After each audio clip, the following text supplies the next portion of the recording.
আসসালামু আলাইকুম, আমি নাজমুল কবির, খুলনা মেডিকেল কলেজ। তোমাদের পড়ালেখা কেমন হচ্ছে বন্ধুরা? তো আজকে আমরা কেমিস্ট্রি ফার্স্ট পেপারের 3 অধ্যায়ের অনুশীলনীর প্রশ্নগুলো সলভ করার চেষ্টা করব। চলো শুরু করা যাক।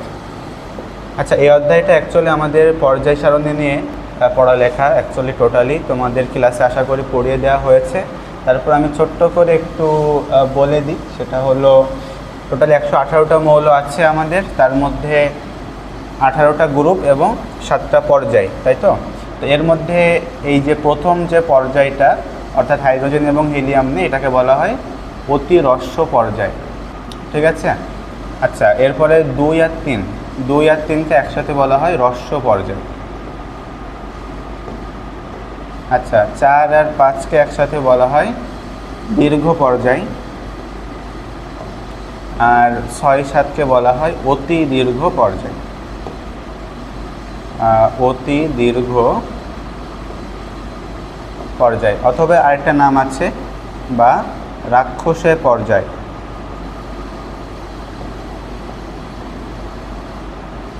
এগুলো জানতে হবে। আচ্ছা, এরপরে কি জানতে হবে? এই যে আমাদের 18 নম্বর গ্রুপে যারা আছে তাদেরকে বলা হয় নিষ্ক্রিয় গ্যাস অথবা নোবেল গ্যাস। 17 নম্বর গ্রুপে যারা আছে ফ্লোরিন, ক্লোরিন, ব্রোমিন, আয়োডিন, এদেরকে বলা হয় হ্যালোজেন। 16 নম্বর গ্রুপের মৌলদের বলা হয় চ্যালকোজেন, বাকি আকরিক সৃষ্টিকারী, তাই তো? আর হ্যালোজেন মানে কি? লবণ প্রস্তুতকারী। 15 নম্বর গ্রুপে যারা আছে এদেরকে বলা হয় নিক্টোজেন্স বা শ্বাসরোধকারী গ্যাস বলা হয় নিক্টোজেন্স।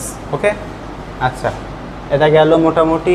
আর মুদ্রা ধাতু বলা হয় গ্রুপ 11তে যারা আছে এদেরকে বলা হয় মুদ্রা ধাতু।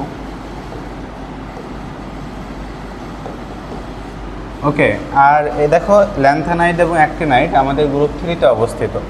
এইখানে তোমাকে কালার দিয়ে বোঝানো হয়েছে 57 থেকে 71 যারা আছে এই যে ল্যান্থানাইট সিরিজের, এরা সবাই কিন্তু এই বক্সটার মধ্যে আছে।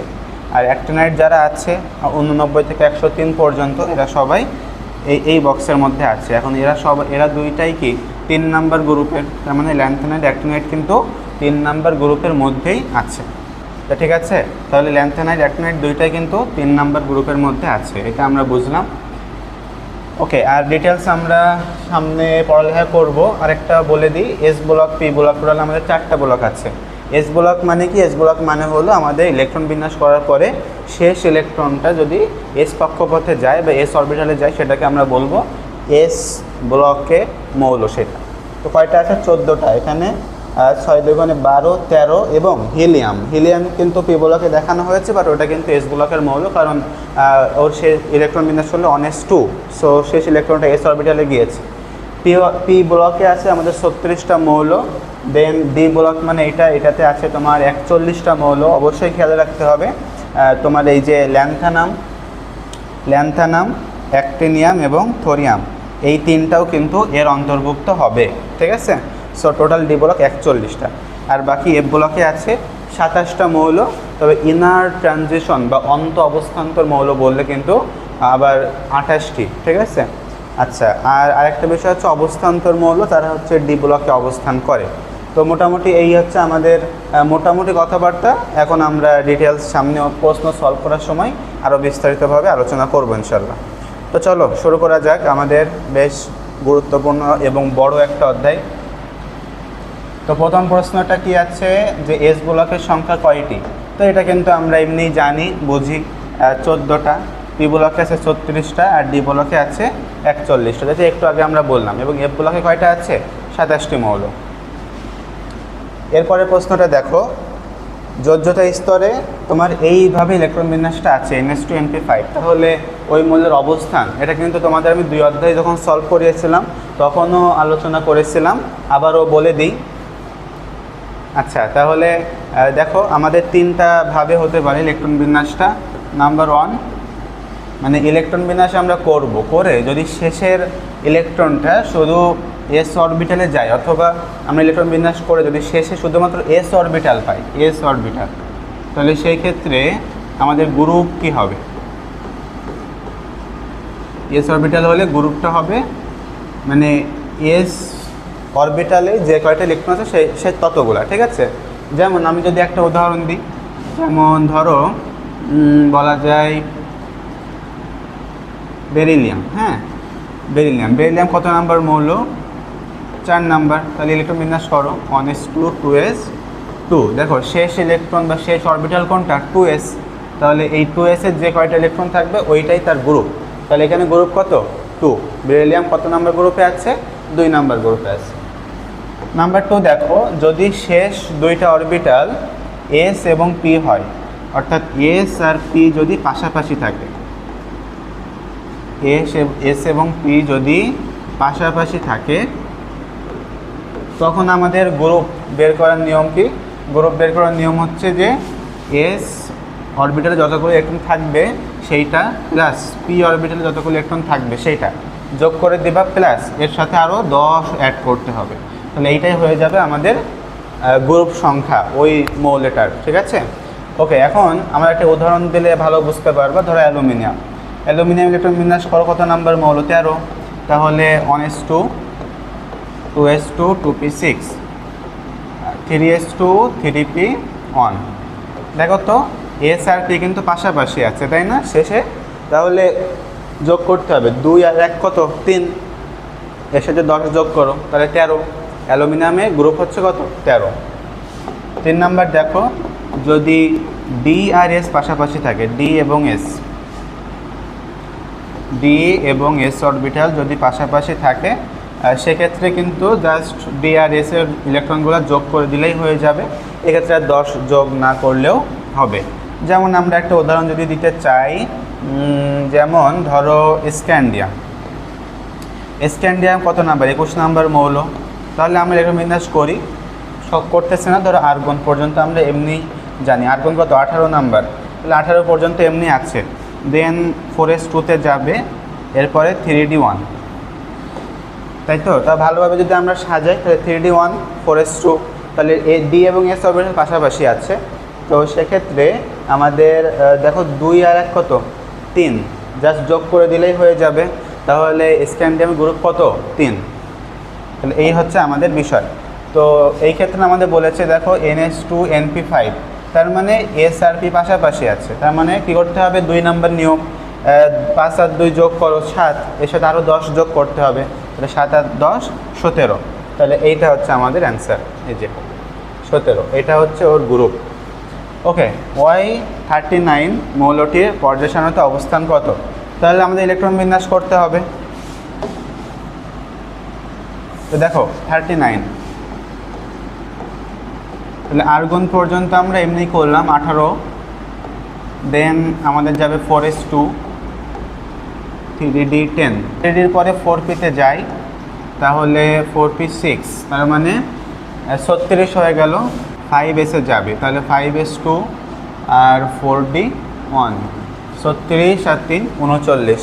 তো এটাও কিন্তু আমাদের 2 অধ্যায় আছে, আমি শিখিয়েছি। তোমাদের 2 অধ্যায় ভিডিও না দেখলে দেখে আসতে পারো, যে আমাদের কিভাবে ইলেকট্রন বিন্যাস করতে হয়, কোন অরবিটালের পরে কোন অরবিটালে যাই, এটা কিভাবে বের করতে হয়, এটা আমি তোমাদের 2 অধ্যায় সলভ করার সময় বলে দিয়েছি। তা দেখো ইলেকট্রন বিন্যাস আমরা শেষ করলাম।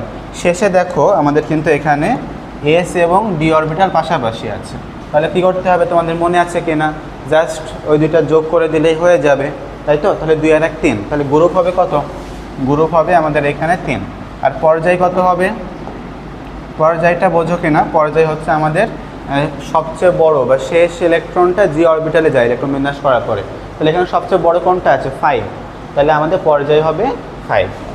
তাহলে পর্যায় 5 আর গ্রুপ 3। দেখো কোনটা আছে? পর্যায় 5 গ্রুপ 3, এটা আছে। তাহলে এটা অ্যান্সার। কোন ইলেকট্রন বিন্যাসটি সঠিক? এরপরে বলেছে প্রশ্নটা, দেখো কোন ইলেকট্রন বিন্যাসটি সঠিক। তো এখানে কিন্তু আয়নের ইলেকট্রন বিন্যাস দেওয়া। এখন আয়নের ইলেকট্রন বিন্যাস কীভাবে করতে হয়?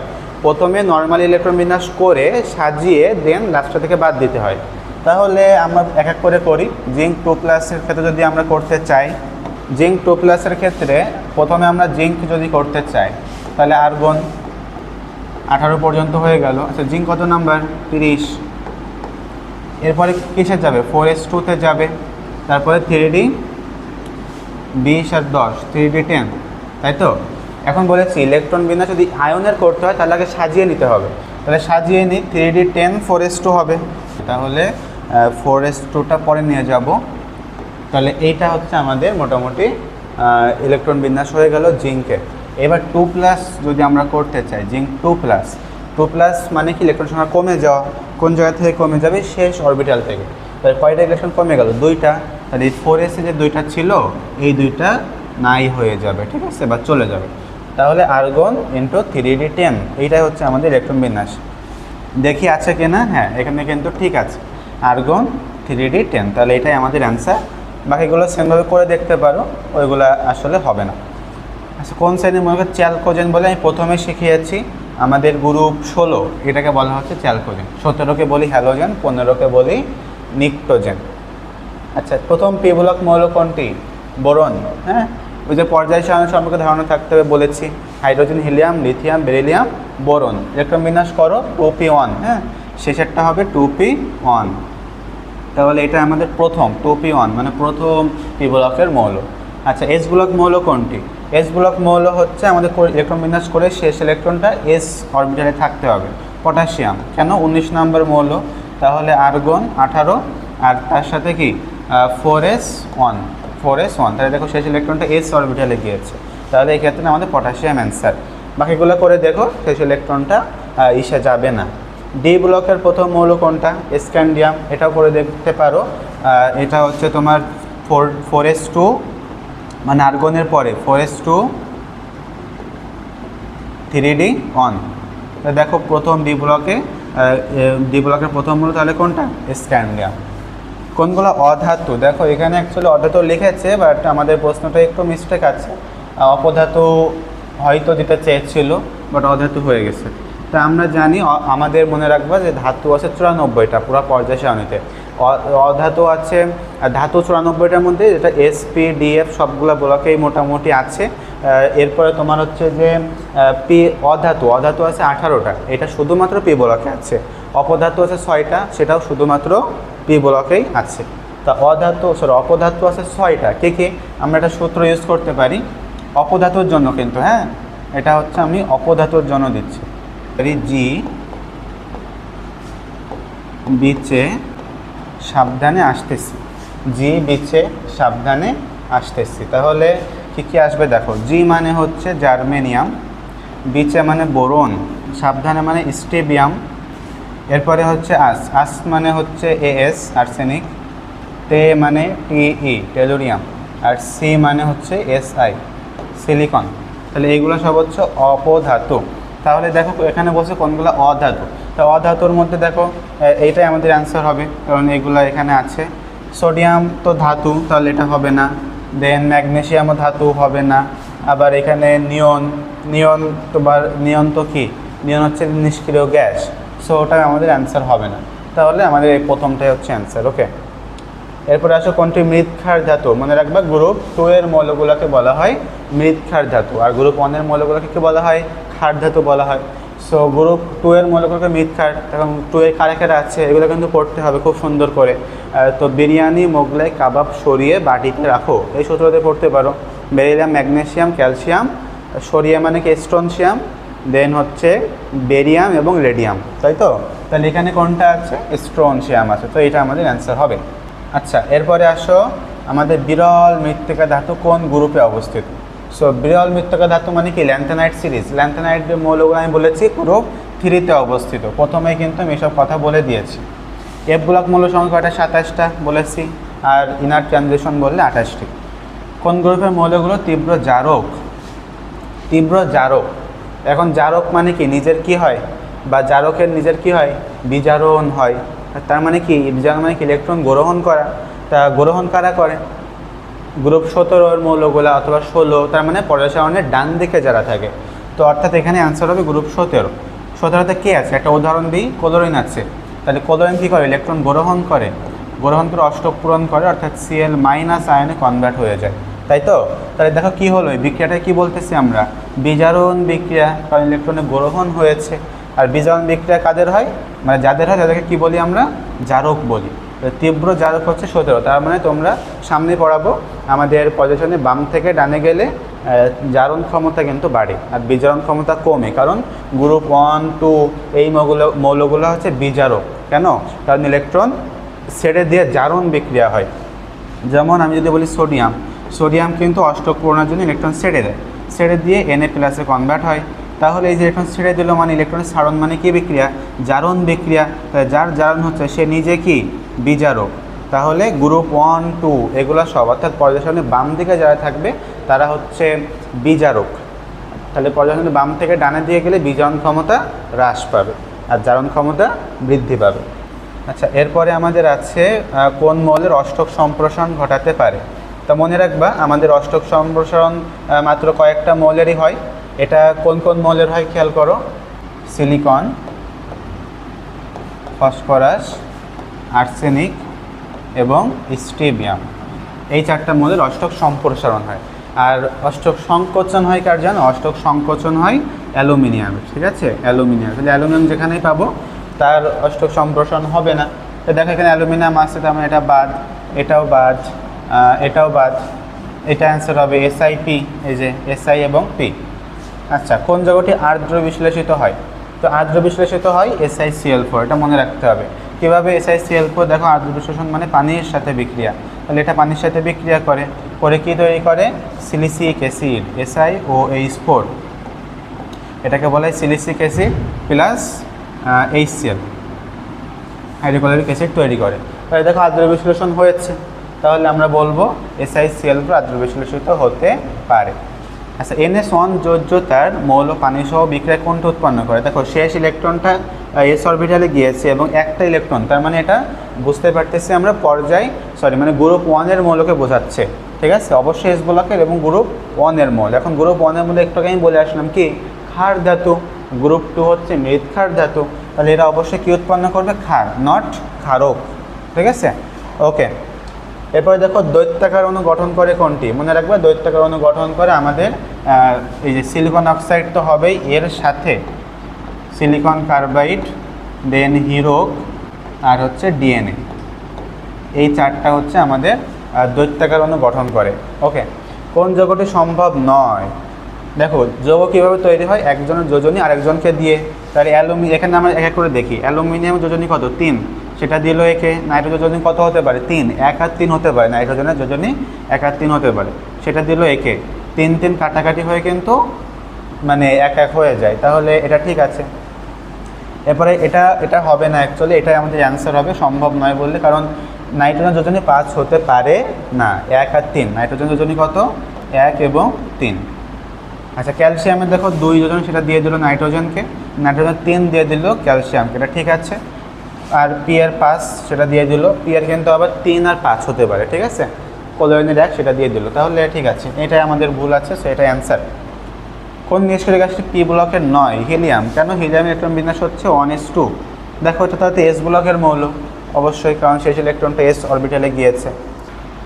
আচ্ছা, এরপরে আসো নিচে কোন মৌলটির জারণ সংখ্যা সর্বোচ্চ হতে পারে? তো ভ্যানাডিয়াম আমরা জানি 3+ পর্যন্ত হয়। কোবাল্ট 5+ হতে পারে, ক্রোমিয়াম 6+ হতে পারে, আর Fe তো আমাদের 2+ অথবা 3+ হতে পারে। তাহলে আমাদের অ্যান্সার ক্রোমিয়াম। বিজোড় ইলেকট্রন সংখ্যার সঠিক ক্রম কোনটি? তাহলে এটা আমরা বিজোড় ইলেকট্রন সংখ্যার সঠিক ক্রম, তাহলে আয়নে ইলেকট্রন বিন্যাস দিয়েছে, তাহলে আমরা 3টাই মৌল ক্রোমিয়াম, ম্যাঙ্গানিজ এবং আয়রন। তাহলে ক্রোমিয়াম যদি আমরা করি, ক্রোমিয়াম কত প্লাস? 3+। তাহলে আলাদাভাবে করি, দেখো ক্রোমিয়াম হচ্ছে 3+ দেওয়া। এখন নর্মালি করলে কি হয়? নর্মালি হচ্ছে আর্গন পর্যন্ত সেম, দেন হবে 3d5 এবং 4s1 এইটা। আচ্ছা, এখন 3+ বলছে, তার মানে আমাদের শেষের ইলেকট্রনটা বাদ দিতে হবে এবং এখান থেকেও আরও 2টা বাদ দিতে হবে। তাহলে 5 হলো 3, তার মানে 3d3, অর্থাৎ Cr3+-এর কি বলেছে? ইলেকট্রন সংখ্যা, বিজোড় ইলেকট্রন সংখ্যার ক্রম।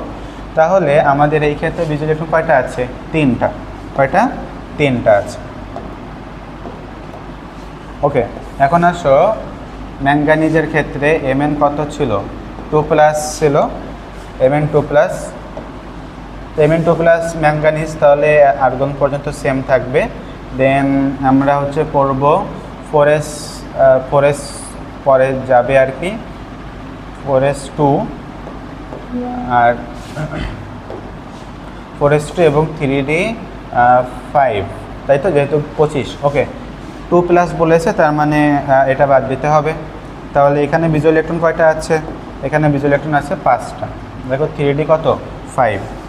ওকে, এরপরে আসো ছিল কি Fe2+। তাহলে আর্গন পর্যন্ত সেম। আয়রন কত? 26 নাম্বার মৌল। তাহলে 4s2 এবং 3d 6। আচ্ছা, তো এই ক্ষেত্রে দেখো, এই ক্ষেত্রে আমাদের Fe2+, তাহলে 4s2 বাদ যাবে। তাহলে সেক্ষেত্রে 3d 6 থাকবে। এখন 3d 6 মানে কয়টা বিজুয়াল ইলেকট্রন? এখন 3dতে কীভাবে থাকে আমি যদি আরও সূক্ষ্মভাবে দেখাই, দেখো 3dতে কিন্তু আমাদের 3d xy আর কি, দেন 3d yz, 3d zx, 3d x² - y² এবং 3d z²। আচ্ছা দেখো, যেহেতু 6টা, তাহলে আমাদের যে এটা যেভাবে হবে, প্রথমে একটা একটা করে যাবে, 1 2 3 4 5, এরপরে 6 নাম্বারটা আবার এইখানে, তাই তো। এবার তাহলে দেখো কয়টা বিজোড়, 1 2 3 4, তাহলে এই ক্ষেত্রে আমাদের 4টা বিজোড় ইলেকট্রন আছে, 4টা। তাহলে দেখো আমরা সবচেয়ে বেশি আছে Mn2+, দেন আয়রন, দেন ক্রোমিয়াম। তাহলে Mn, আয়রন, ক্রোমিয়াম, এভাবে কোনটা আছে? এই যে ক নাম্বার। তাহলে এটাই আমাদের অ্যান্সার। আশা করি বুঝতে পেরেছ। ওকে, আমরা পরেরটাই যাই। তাহলে আয়নের ইলেকট্রন বিন্যাসগুলো এভাবেই করতে হয়, ঠিক আছে? আগে সাজিয়ে নিয়ে পরে বাদ দেবা লাস্টে থেকে।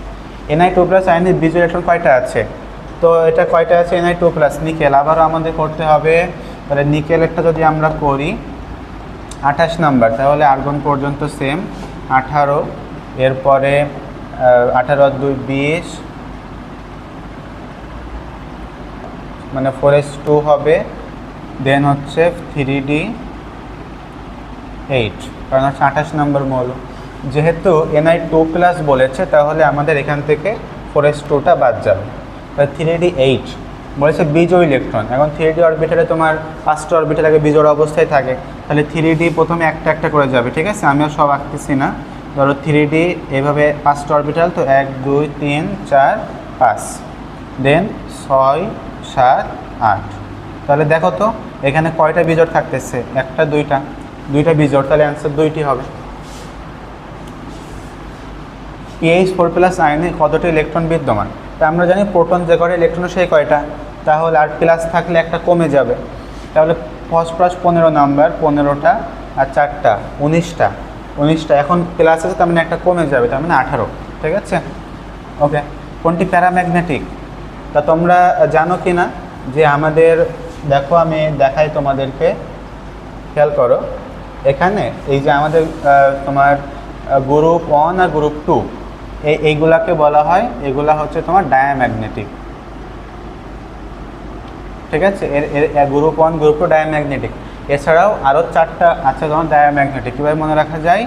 কাজিনের স্কার্ট, তাহলে কাজিন মানে CO+, জিন মানে হচ্ছে জিন2+, স্কার্ট মানে SC3+, আর টি মানে হচ্ছে Ti4+।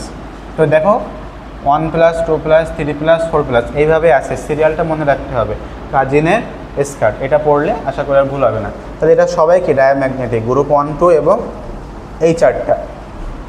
তাহলে ফেরোম্যাগনেটিক কি? ফেরোম্যাগনেটিক হচ্ছে এই 3টা, এই যে এই 3টাকে আমরা বলবো ফেরোম্যাগনেটিক, আয়রন, কোবাল্ট এবং নিকেল। বাকি তুমি অপশানে যাই পাবো সেটাই হচ্ছে প্যারাম্যাগনেটিক। ওকে, আচ্ছা দেখো, তাহলে নিচে কোনটি প্যারাম্যাগনেটিক বলছে। আচ্ছা, তাহলে এখানে আমাদের জিঙ্ক আছে, তো জিঙ্ক 2+ হয় শুধুমাত্র আমরা জানি, তাহলে এটা তো ডায়াম্যাগনেটিক হবে। এটা আবার দেখো ক্যালসিয়াম, ম্যাগনেসিয়াম, এরা তো গ্রুপ 2 এর মৌল, তার মানে এটা ডায়াম্যাগনেটিক। তাহলে অ্যান্সার হবে কপার। কারণ বলতে পারো CO+ তো ডায়াম্যাগনেটিক ছিল, তো CO+ ডায়াম্যাগনেটিক থাকলে এটা তো পরিবর্তনশীল যোজনী দেয়, CO2+ দিতে পারে, সেটা কিন্তু আবার তোমার হচ্ছে যে প্যারাম্যাগনেটিক হবে। বাট জিঙ্ক শুধুমাত্র 2+, এটা পরিবর্তনশীল যোজনী নাই, এই কারণে এটা আমরা ডায়াম্যাগনেটিকের মধ্যে ধরতে পারি। এরপরে আসলে কোনটি Mn ধাতুর অস্থিতিশীল জারণ মান? তো জারণ মান যদি +2 হয় তাহলে কিন্তু আমরা বলতে পারি MnO, তাহলে এটা স্থিতিশীল। 7 হলে Mn মানে K MnO4 এটা বলতে পারি। আর যদি 4 হয় তাহলে MnO2, বাট +3 জন্য কোনো আমাদের স্থিতিশীল জন্মান নাই, তাহলে এটা অ্যান্সার। আচ্ছা, এই যৌগের CO এর সন্নিবেশ সংখ্যা কত? সন্নিবেশ সংখ্যা মানে যে কটা লিগ্যান্ড যুক্ত হয়েছে, তাহলে এখানে কয়টা লিগ্যান্ড যুক্ত হয়েছে? কোবাল্টের সাথে 4টা এবং 2টা, 6টা, তাহলে এখানে অ্যান্সার হচ্ছে 6। এখানে ক্রোমিয়ামের জারণ মান কত সেটা জানতে চেয়েছে। তা ক্রোমিয়াম জারণ মান আমরা ধরলাম x, তাই তো? ধরি আমরা ক্রোমিয়াম জারণ মান হচ্ছে x। এখন H2O কয়টা আছে? 4টা। H2O 4টা থাকা মানে হচ্ছে H2O এর জারণ মান কত? 0। তাহলে x + 0, কারণ 0-এর সাথে 4 গুণ করলে 0। Cl2 মানে কোলন কত? -1। কয়টা আছে? 2টা, তাহলে -2। আচ্ছা, -2। ওকে, এখন এতটুকু নিলাম। আর Br কত? Br হচ্ছে মাইনাস, তার মানে আবারও -1 সমান কত? 0, কারণ এখানে টোটাল পুরো একটা স্বাধীন অণুর বা স্বাধীন যৌগের জারণ সংখ্যা 0 হয়, এটা আমরা জানি। এই ক্যালকুলেশন করো, তাহলে x সমান হবে +3, তাহলে অ্যান্সার আমাদের +3।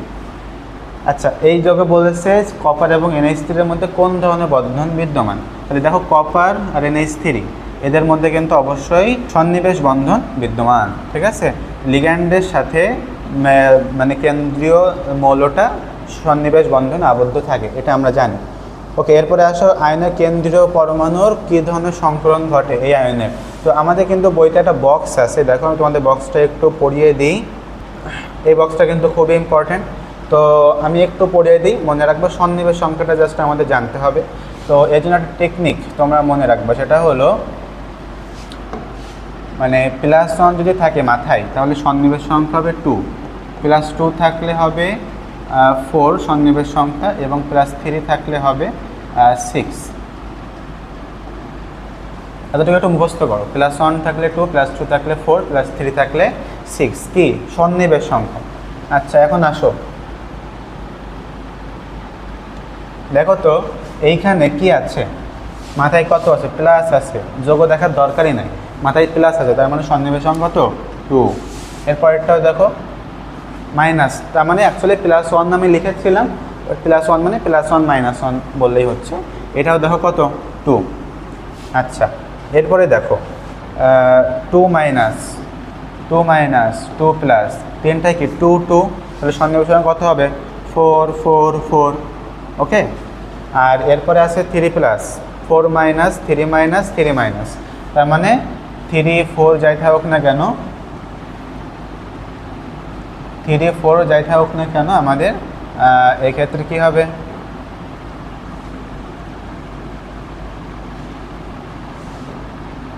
3 4 যাই থাকুক না কেন, আমাদের যে 6 সন্নিবেশ সংখ্যা কত? 6 হয়ে যাবে। ওকে, আচ্ছা, এখন আসো হচ্ছে সংকরণ। তাহলে সংকরণ যদি আমরা দেখি যে 2 হয় সন্নিবেশ সংখ্যা, তাহলে SP কয়টা? S একটা, P একটা, 2টা, এটাও SP। এটাতে কোনো সমস্যা আসলে নাই।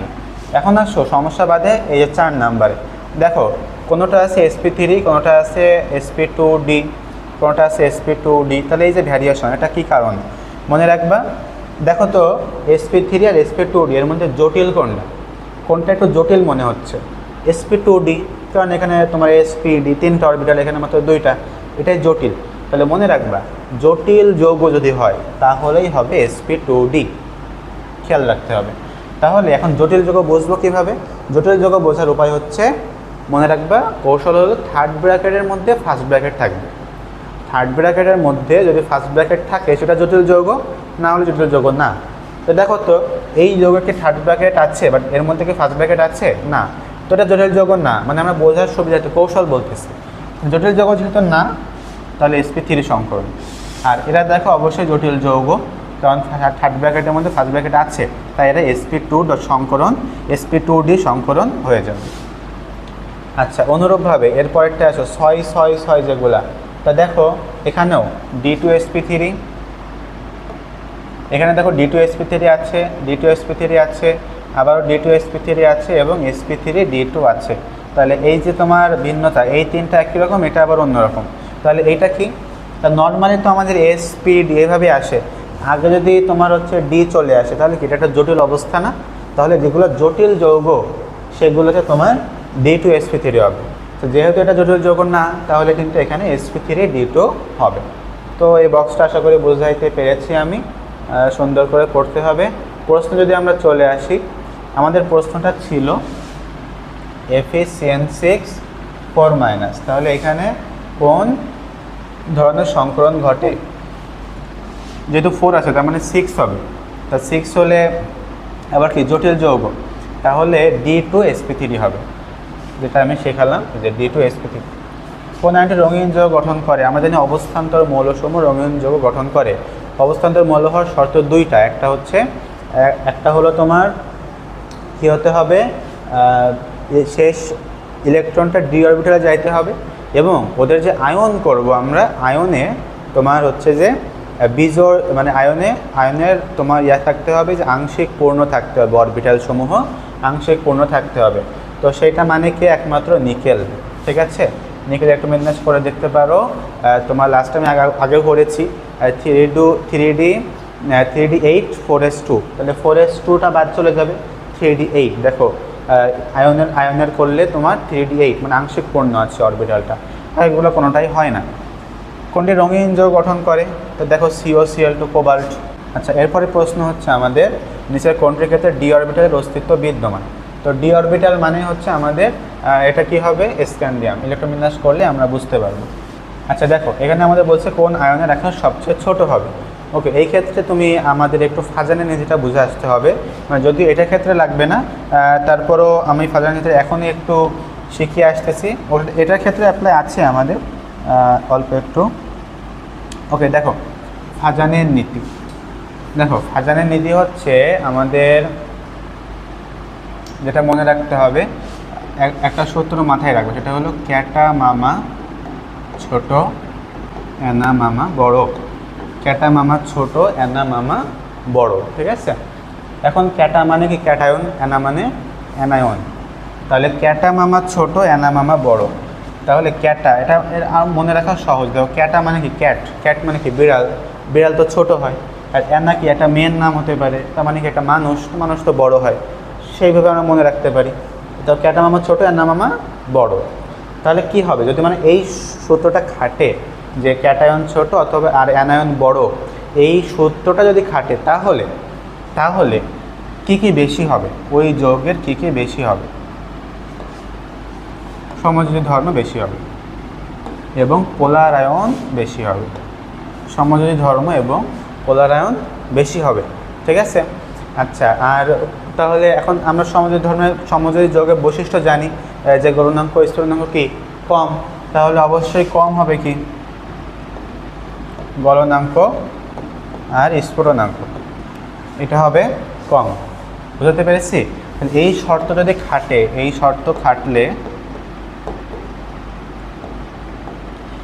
শর্ত খাটলে ওই যৌগের যা বললাম তাই, সমযোজী এবং পোলার বেশি হবে, গলনাঙ্ক স্ফুটনাঙ্ক কম হবে। ক্যাটায়ন ছোট হতে হবে, অ্যানায়ন বড় হতে হবে।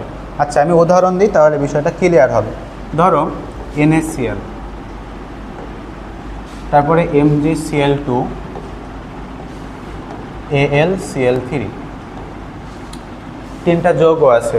তা বলছে যে কার সমযোজী ধর্ম বেশি, তা খেয়াল করো। এখন এখানে দেখো ক্লোরিন সবগুলো সেম, তাই না? ক্লোরিন সেম, তার মানে ক্যাটায়নের ক্ষেত্রে আমাদের দেখতে হবে। ক্যাটায়ন আছে সোডিয়াম, ম্যাগনেসিয়াম এবং অ্যালুমিনিয়াম। তো আমি বললাম যে সমযোজী ধর্ম বেশি কোনটা, তো সমযোজী ধর্ম বেশি হতে গেলে ক্যাটায়ন কী হতে হবে, ছোট হতে হবে, কারণ শর্ত খাটতে হবে। তো আমি বলছি সমযোজী ধর্ম বেশি এই শর্তে, তার মানে অবশ্যই ক্যাটায়ন কী হতে হবে, ছোট হতে হবে। তাহলে ছোট এখানে কোনটা? তাহলে Na সোডিয়াম, ম্যাগনেসিয়াম, অ্যালুমিনিয়াম। আমরা জানি পর্যায় সারণীর একই পর্যায়ের বাম থেকে ডানে গেলে আকার কি হয়, ছোট হয়। এগুলো আমাদের সামনে আসবে, সামনে শেখাবো।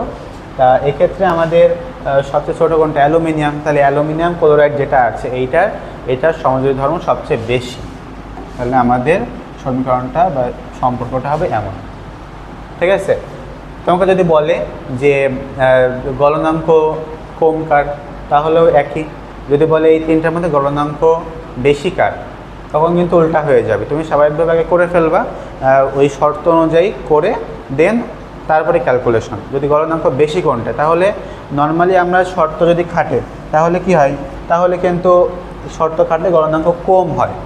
তাহলে গলনাঙ্ক বেশি বললে নর্মালি যেটা হবে তার উল্টা হয়ে যাবে, অর্থাৎ এই যে আমরা ক্যালকুলেশনটা করলাম এর উল্টা হয়ে যাবে। তখন যদি বলতো গলনাঙ্ক বেশি কার, সেই অনুযায়ী সিকোয়েন্সটা আমাদের করতে বলতো। তো আশা করি বুঝতে পেরেছ। এখন যদি তোমার আকারের বিষয় আসে, আকারের সাথে আসলে ফাজাইলদের সম্পর্ক ওইভাবে নাই, তারপরে আমরা সূত্র অনুযায়ী একটু মনে রাখতে পারি। সেটা হলো ক্যাটায়নের আকার কী হবে, ছোট। মনে রাখবা, তোমাকে আইসো ইলেকট্রনিক দিল, আইসো ইলেকট্রনিক 3টা বা তোমাকে কয়েকটা মৌল দিল, ধরো তোমাকে দিতে পারে N3- O2- আর হচ্ছে F-, আবার দিল Na+, Mg2+, Al3+। দেখো এরা সবাই কিন্তু আইসো ইলেকট্রনিক, তার মানে কি ইলেকট্রন সংখ্যা সমান। ইলেকট্রন সংখ্যা কিন্তু এদের সবারই সমান। দেখো 10টা করে আছে, এই 6টা আয়নেরই ইলেকট্রন সংখ্যা কত, 10 করে কিন্তু, ঠিক আছে, ক্যালকুলেশন করে দেখতে পারো। এখন যদি আমাদের আকারের ভিত্তিতে সাজাইতে হয় তাহলে কার আকার বড় কার আকার কম মনে রাখবা। আমি কেবলই কি বললাম, ক্যাটা মামা ছোট, অ্যানা মামা বড়। তার মানে এখানে এই যে অ্যানায়নগুলো আছে, খেয়াল করো, এই যে অ্যানায়নগুলো আছে এই অ্যানায়নগুলোর আকার বড় হবে, ক্যাটায়নগুলোর আকার ছোট হবে। এটা একটু তুমি আগে একটু অ্যাবজর্ব করো, আগে একটু মনে রাখো। ক্যাটা মামা ছোট, অ্যানা মামা কি বড়, তাহলে অ্যানায়ন 3টার আকার বড় হবে। এর মধ্যে অ্যানায়নগুলোর মধ্যে কে বড় সেটা আমরা পরে দেখতেছি। আগে মনে রাখো আমরা যে সিরিয়ালটা করব, ধরো এই যে আমরা সিরিয়ালটা করব, তো ধরো এইভাবে আমরা সিরিয়ালটা করবো এই 6টার জন্য, তাহলে এই পাশে থাকবে, তো এগুলো তো বড়, এই পাশে থাকবে আমাদের এই 3টা অ্যানায়নের মধ্যে কেউ না কেউ, আর এই পাশে থাকবে হচ্ছে আমাদের ক্যাটায়নগুলো। এতটুকু আগে আমরা বুঝলাম। এখন আসো কে কোথায় থাকবে। মনে রাখবা অ্যানায়নের ক্ষেত্রে যার এই যে জারণ বেশি সে বড়, বোঝাতে পেরেছি, যার জারণ বেশি সে বড়। আর ক্যাটায়নের ক্ষেত্রে যার জারণ কম সে বড়।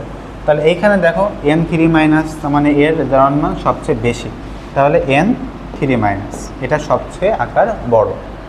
দেন হচ্ছে O2-, দেখো O2- আছে, তার মানে এটার আকার হচ্ছে এর চেয়ে একটু ছোট। F-, তার মানে এরপরে হবে F-। তাহলে অ্যানায়নগুলো আমাদের হয়ে গেল। ক্যাটায়নগুলোর মধ্যে দেখো, ক্যাটায়ন আমি বললাম যে যার জারণ সংখ্যা কম সেই হচ্ছে আকার সবচেয়ে বেশি তার। তাহলে এখানে সবচেয়ে ছোটোকে Na+, তাহলে এর আকার এই 3টার মধ্যে সবচেয়ে বেশি হবে, বড় হবে Na+।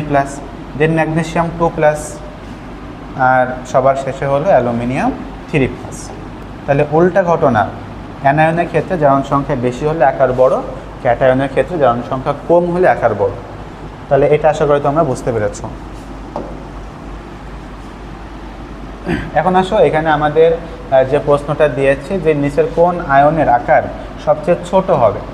তাহলে এখানে আমরা এতক্ষণ ধরে যা করলাম দেখো, এগুলো সবই কিন্তু আইসো ইলেকট্রনিক। হ্যাঁ, F-, O2-, N3-, Na+, সবগুলোর ইলেকট্রন সংখ্যা হচ্ছে 10 করে।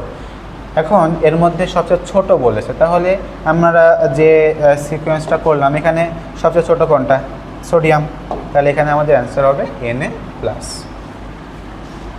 নিচের কোন আয়নটির আকার সবচেয়ে ছোট, তো এটা কিন্তু আমাদের দেখে বোঝা যাচ্ছে বেরিলিয়াম হবে, কারণ বেরিলিয়াম হচ্ছে আমাদের কত নাম্বার পর্যায়ের মৌল, 2 নাম্বার পর্যায়ের মৌল। বাকি 3টাই হচ্ছে আমাদের 3 নাম্বার এবং 4 নাম্বার পর্যায়ের মৌল। তাহলে যেহেতু পর্যায় সংখ্যা সবচেয়ে কম কার বেরিলিয়ামের, তো এটাই সবচেয়ে ছোট হবে। এরপরে আসো 37 নাম্বার, আয়ন বা পরমাণুর আকার সম্পর্কিত কোন ক্রমটি সঠিক। তো এই ক্ষেত্রে আমরা কিন্তু জানি যে একই পর্যায়ের বাম থেকে ডানে গেলে আকার ছোট হয় এবং উপর থেকে নিচে গেলে আকার বড় হয়। কেন ছোট হয়?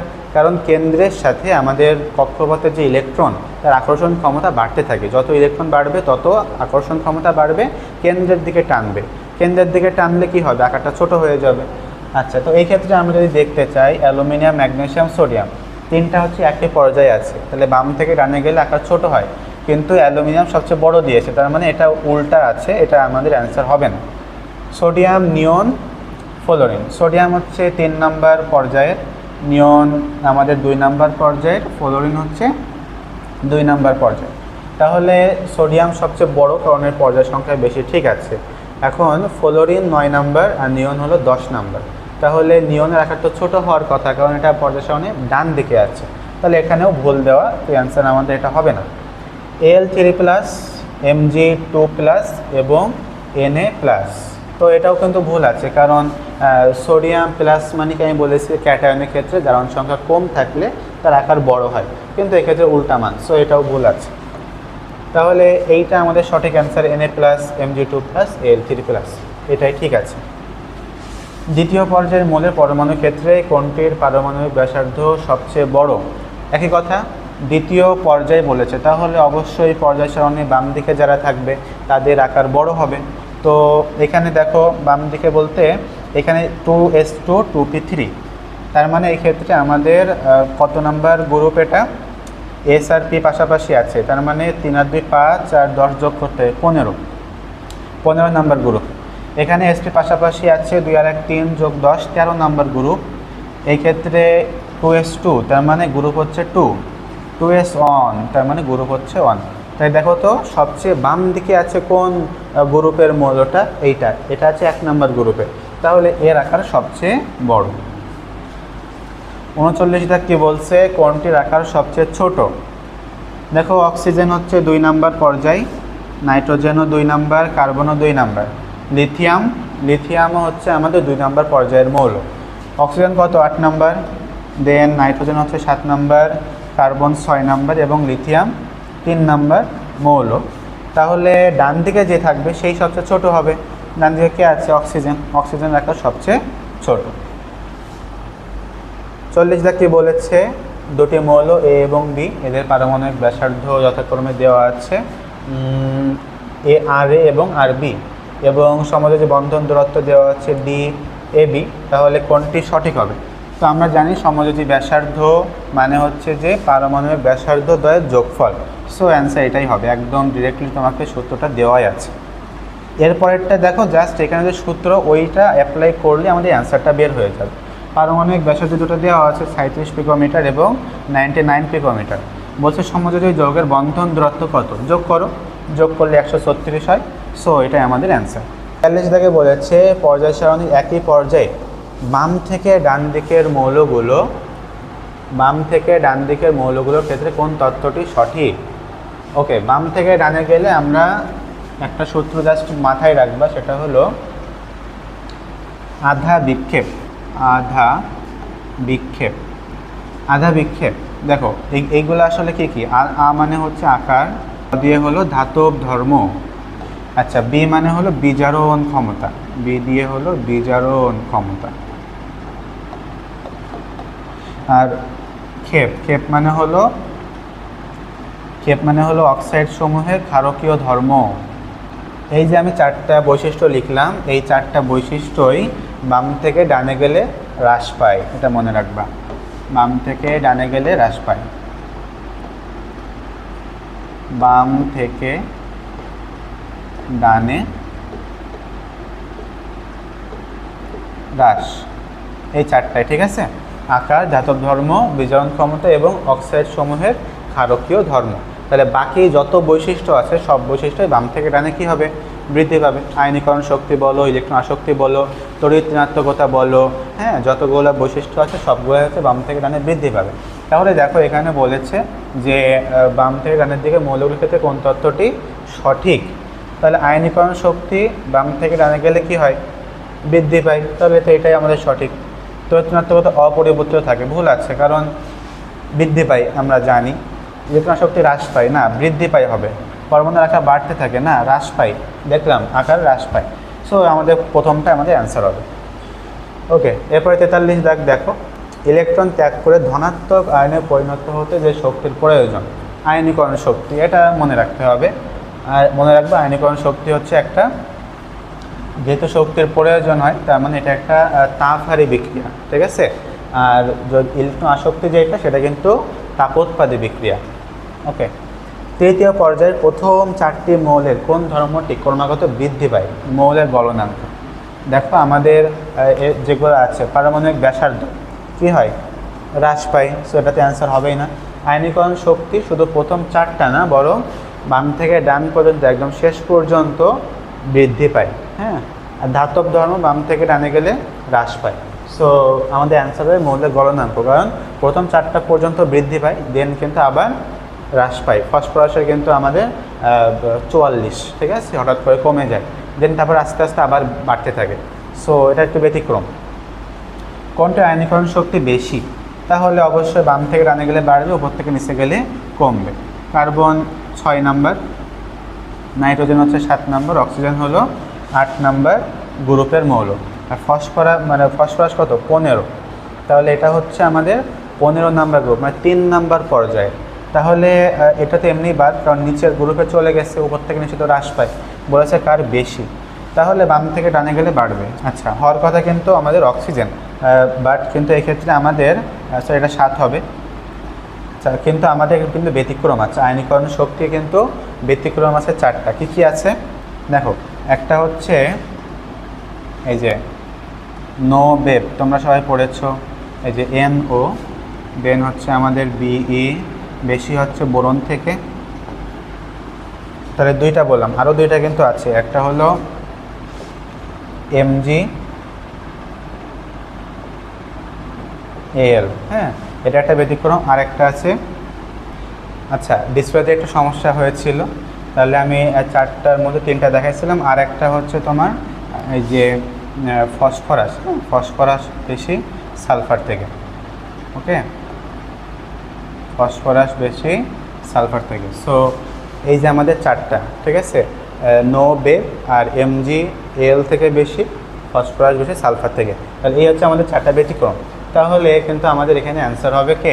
নাইট্রোজেন, এটা আয়নীকরণ শক্তি বেশি। আচ্ছা, এরপরে বলছে কোন মৌলের প্রথম আয়নীকরণ বিভব সবচেয়ে বেশি। সো এখানে আমাদের অ্যান্সার কোনটা হবে? বাম থেকে ডানে গেলে বাড়বে। সোডিয়াম 3 নাম্বার পর্যায়ের, পটাশিয়াম 4 নাম্বার পর্যায়ে, রুবিডিয়াম নিচের দিকে আছে, লিথিয়াম উপরে আছে। তাহলে উপর থেকে নিচে গেলে কমে, তাহলে এটা এমনি বাদ।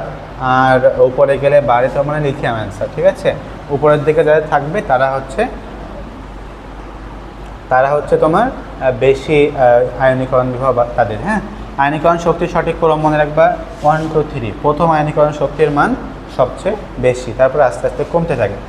আচ্ছা, কোনটি সঠিক? তো দেখো, এর মধ্যে এইটা সঠিক, কেবল আমি দেখালাম যে ব্যতিক্রম আছে 4টা, তার মধ্যে কিন্তু ওইটা, বাকিগুলো কিন্তু উল্টা। এই যে এগুলা কিন্তু দেখো, এই 4টা আমি দেখাইছি তোমাকে, বাট এই 3টা কিন্তু উল্টা করে আছে, ওইটা সঠিক আছে। ওকে, এরপরে আসে 49 জায়গায় আমাদের যেটা বলেছে কোনটি আয়নীকরণ শক্তির মান সর্বনিম্ন। তো নিচের দিকে যে থাকবে সে সর্বনিম্ন। সিজিয়াম দেখো পদার্থের নিচের দিকে আছে এই 4টার মধ্যে। সো এটা অ্যান্সার। ছবি লাগবে না আমাদের, কারণ এভাবে প্রশ্ন আসবে না। সো এটা আমরা স্কিপ করতে পারি। এরপরে দেখো আয়নীকরণ বিভবের ক্ষেত্রে কোনটির সঠিক ক্রম, আবারও সেম। তাহলে এই ক্ষেত্রে আমাদের অ্যান্সার হবে, দেখো এরা সবাই কিন্তু নো বেব তো আমরা আলাদা করে পড়লাম, এখন একসাথেই দেওয়া, তাহলে কোনটা অ্যান্সার হবে? তো দেখো, এরা ডান দিকে আছে আর এরা বাম দিকে আছে। এখন আমাদের বাম থেকে ডানে গেলে কি হয়? বৃদ্ধি পায়। তাহলে আমাদের নাইট্রোজেনের সবচেয়ে বেশি হওয়ার কথা,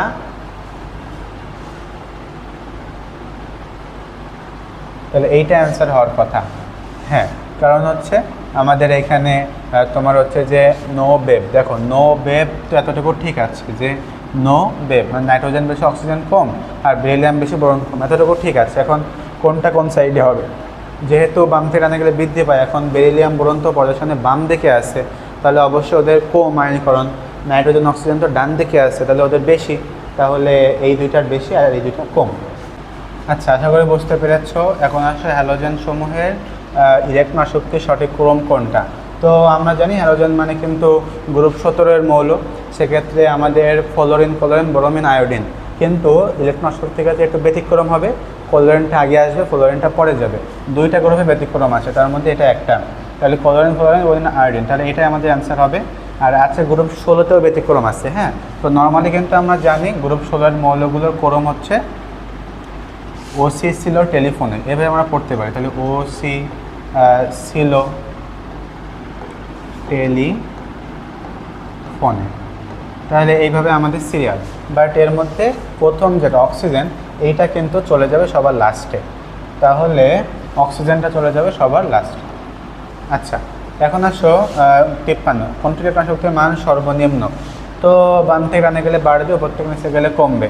তাহলে এক্ষেত্রে আমাদের সিলিকন, ক্যালসিয়াম, তো ফ্লোরিন হচ্ছে 2 নাম্বার পর্যায়ে আছে, এটাও 2 নাম্বার, এটা 4 নাম্বার, সিলিকন হচ্ছে 3 নাম্বার। তো ক্যালসিয়াম হবে, কারণ সবচেয়ে নিচে আছে ক্যালসিয়াম। 4টি হ্যালোজেনের মানে ইলেকট্রন শক্তির মান নিম্নরূপ, এদের মধ্যে কোনটির অ্যানায়ন গঠনের প্রবণতা বেশি? তো ভালোভাবে বোঝো, অ্যানায়ন গঠনের প্রবণতা বেশি তার মানে কি? আমরা জানি ইলেকট্রন আসক্তি মানে হচ্ছে ইলেকট্রন গ্রহণ করা। তো ইলেকট্রন গ্রহণ করলেই তো অ্যানায়ন হয়ে যায়, যেমন ক্লোরিন একটা ইলেকট্রন গ্রহণ করে Cl- হয়ে যায়, ফ্লোরিন একটা ইলেকট্রন গ্রহণ করে F- হয়ে যায়। তাহলে অ্যানায়ন গঠনের প্রবণতা মানে হচ্ছে ইলেকট্রন গ্রহণ করার ক্ষমতা, অর্থাৎ ইলেকট্রন আসক্তি যার বেশি আমাদের সেইটাই অ্যান্সার হবে। তাহলে ইলেকট্রন আসক্তি কার বেশি? Fluorine, bromine, iodine. তার মধ্যে আমরা কেবলই দেখলাম ক্লোরিনের সবচেয়ে বেশি, তার মানে এইটার অ্যানায়ন গঠনের প্রবণতা সবচেয়ে বেশি। ওকে, এরপর আসো 55, কোন মৌলটি ইলেকট্রন আসক্তির মান সবচেয়ে বেশি? তো আবারও সেম ক্যাটাগরির প্রশ্ন। আচ্ছা, এক্ষেত্রে অ্যান্সার কোনটা হবে? ক্লোরিন অ্যান্সার হবে। আমি অনেক ব্যাখ্যা দিয়েছি। ইলেকট্রন শক্তির ক্ষেত্রে নিচের কোনটি সঠিক? এটাও same, chlorine, bromine, iodine, same প্রশ্ন। পাউলিং স্কেলে অক্সিজেনের তড়িৎ ঋণাত্মকতার মান কত? আচ্ছা, আমাদের তড়িৎ ঋণাত্মকতার মানগুলো কিন্তু জানতে হবে। আমি তোমাদেরকে একটু শিখিয়ে দিই। দেখো, আমি তোমাদেরকে শিখিয়ে দিই, যেভাবে শেখাচ্ছে এভাবে শেখার চেষ্টা করো। লিথিয়ামে তোমার Li আছে, তার মানে লিথিয়ামের তড়িৎ ঋণাত্মকতা শেখাচ্ছে। হ্যাঁ, তড়িৎ ঋণাত্মকতা কত? 1।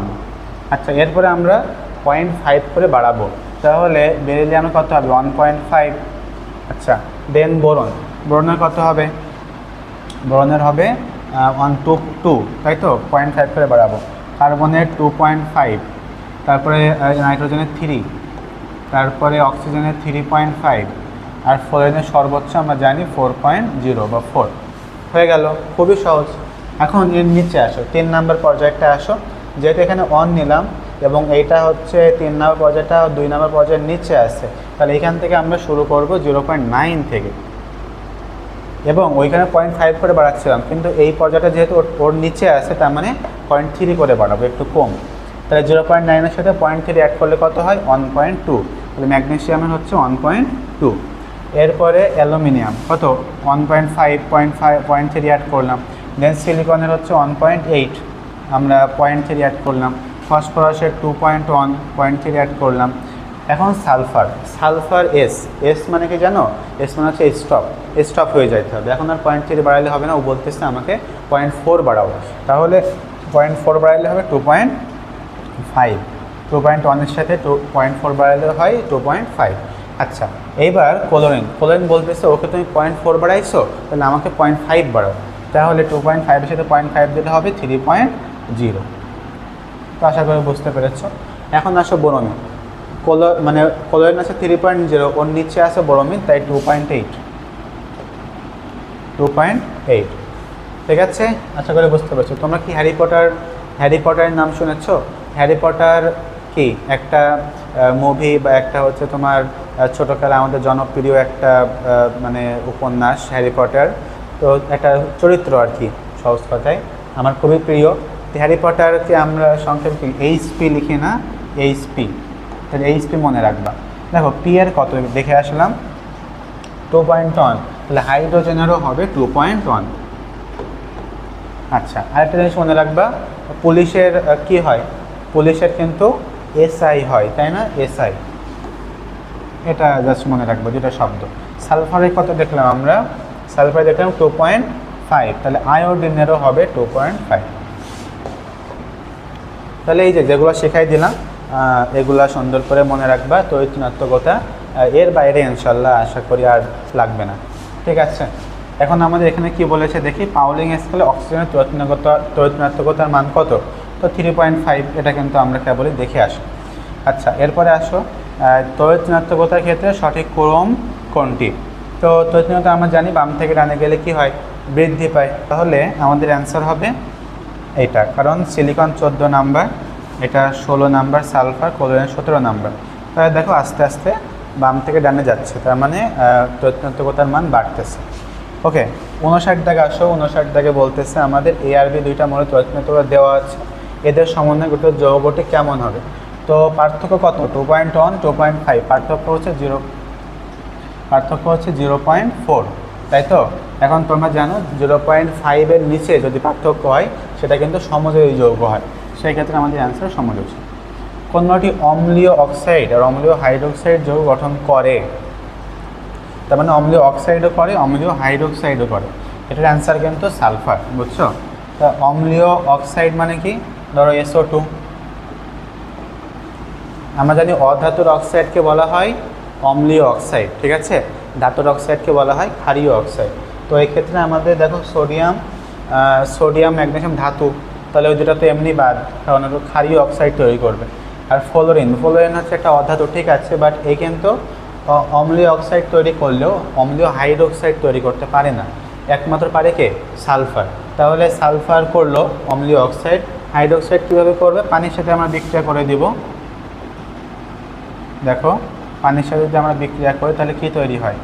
H2SO3, এইটাই হচ্ছে সালফারের অম্লীয় হাইড্রোক্সাইড। কোন অক্সাইডটি অম্লধর্মী? অধাতুর অক্সাইড অম্লধর্মী, সিলিকন ডাইঅক্সাইড, ঠিক আছে? সো এটা আমাদের অ্যান্সার। 62 বলছে SiO2 কোন ধর্মী অক্সাইড? তো SiO2 কি? SiO2 কেবল আমরা দেখলাম অম্লীয় অক্সাইড। আচ্ছা, এরপরে আসবো 63 বলছে কোন অক্সাইডটি সবচেয়ে বেশি অম্লধর্মী?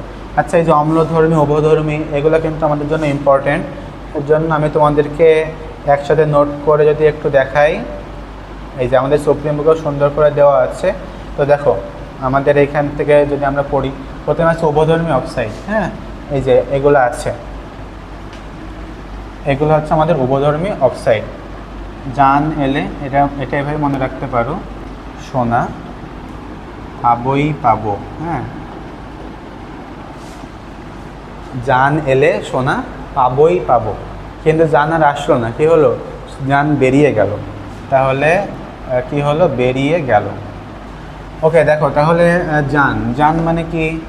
জান মানে হচ্ছে জিঙ্ক অক্সাইড, এলে মানে Al2O3, সোনা মানে SnO2, পাবোই মানে PbO, আবার পাবো মানে PbO2, বেরিয়ে মানে BeO, গেল মানে Ga2O3। তো আশা করি বুঝতে পেরেছ। পার অক্সাইড কারা কারা আছে এটা মনে রাখতে পারো, এই যে পরশ বাড়ি নেই, হ্যাঁ, আমি লিখতেছি না, পরশ বাড়ি নেই। আচ্ছা লিখে দিই, পরশ বাড়ি নেই। পরশ মানে অ্যাকচুয়ালি আমাদের তোমার হচ্ছে পার অক্সাইডকে বোঝাচ্ছি আমি। দেখো পরশ বাড়ি মানে BaO2, নেই মানে Na2O2, আর H2O2 যে হাইড্রোজেন পার অক্সাইড, এটা আমরা ছোটোকাল থেকেই জানি, ঠিক আছে? সাব অক্সাইড দেখো Pb2O, একটাই মাত্র উদাহরণ। পলি অক্সাইড PbO2, খেয়াল করছো? PbO2, আর এটা ছিল Pb2O, খেয়াল রাখতে হবে। আর MnO2, এই দুইটা হচ্ছে পলি অক্সাইড। দেখো ক্ষারধর্মী অক্সাইডটা আমি বললাম যে ধাতুর অক্সাইড যারা তারাই ক্ষারধর্মী, তো ধাতুর অক্সাইডগুলো ক্ষারধর্মী, এমনি আলাদা করে সূত্র না দিয়ে এমনি মুখস্থ রাখবে। নিরপেক্ষ কারা? কোনো পানি নেই, এই সূত্র দিয়ে পড়তে পারো, কোনো পানি নেই। আচ্ছা, আর যুগ্ম অক্সাইডের মধ্যে কারা কারা আছে? দেখো আলেম দিয়ে পড়তে পারো, তার মানে আয়রন অক্সাইড, ল দিয়ে লেড অক্সাইড, ম দিয়ে ম্যাঙ্গানিজ অক্সাইড। ওকে, এটা হলো আমাদের এই যে বিভিন্ন অক্সাইডের, এগুলো কিন্তু আসবে, হ্যাঁ, পরীক্ষায় আসবে, খুবই ইম্পর্টেন্ট। আচ্ছা, এখানে কি বলেছে? 63 দাগ বলেছে যে নিচের কোন অক্সাইডটি সবচেয়ে বেশি অম্লধর্মী? তো আমার জন্য অক্সো অ্যাসিড সমূহের মধ্যে কেন্দ্রীয় পরমাণুর জারণ সংখ্যা যার বেশি সেই সবচেয়ে বেশি অম্লধর্মী। সো এক্ষেত্রে আমাদের Cl2O7 হবে অ্যান্সার, কারণ ওর জারণ সংখ্যা সবচেয়ে বেশি। সুপার অক্সাইড কোনটা? আমাদের সুপার অক্সাইড মানে কি? যে যার যোজনী তাকেই দিতে হবে, তাহলে সুপার অক্সাইড। KO2, K এর 1 অক্সিজেনের 2, তার কাছে দিলাম, ঠিক আছে? MnO2 তো হবে না, Na2O2 হবে না, কারণ ওটা হচ্ছে তোমার পার অক্সাইড। আর MnO2 কি? MnO2 হচ্ছে পলি অক্সাইড, ঠিক আছে? এগুলা। ওকে, 65 দাগ আসো। 65 বলছে কোন অক্সাইডটি সবচেয়ে বেশি অম্লধর্মী হবে? এই ক্ষেত্রে আবারও সেম, যার জারণ সংখ্যা বেশি সেটা আমাদের অ্যান্সার। তো কার জারণ সংখ্যা বেশি? ক্লোরিনের, তাহলে এখানে আমাদের অ্যান্সার হবে Cl2O7। আচ্ছা, এরপরে আসলে কোন অক্সাইড উভধর্মী? উভধর্মী তো আমি শেখালাম, Al2O3 হবে, জান এলে সোনা পাবোই পাবো। উপধর্মী অক্সাইড কোনটি? এটাও সেম, সোনা পাবোই, যা নিলে সোনা পাবো, তাহলে বিইও। ঠিক আছে, উপধর্মী অক্সাইড হচ্ছে বিইও, সোনা পাবো, বেরিয়ে গেল, বেরিয়ে মানে কি বিইও। আচ্ছা, এরপরে দেখো আমাদের 68 দাগ হচ্ছে SO2 অণুর কেন্দ্রীয় পরমাণুর সংকরণ অবস্থা কোনটি? অর্থাৎ আমাদের সংকরায়ন বের করতে হবে।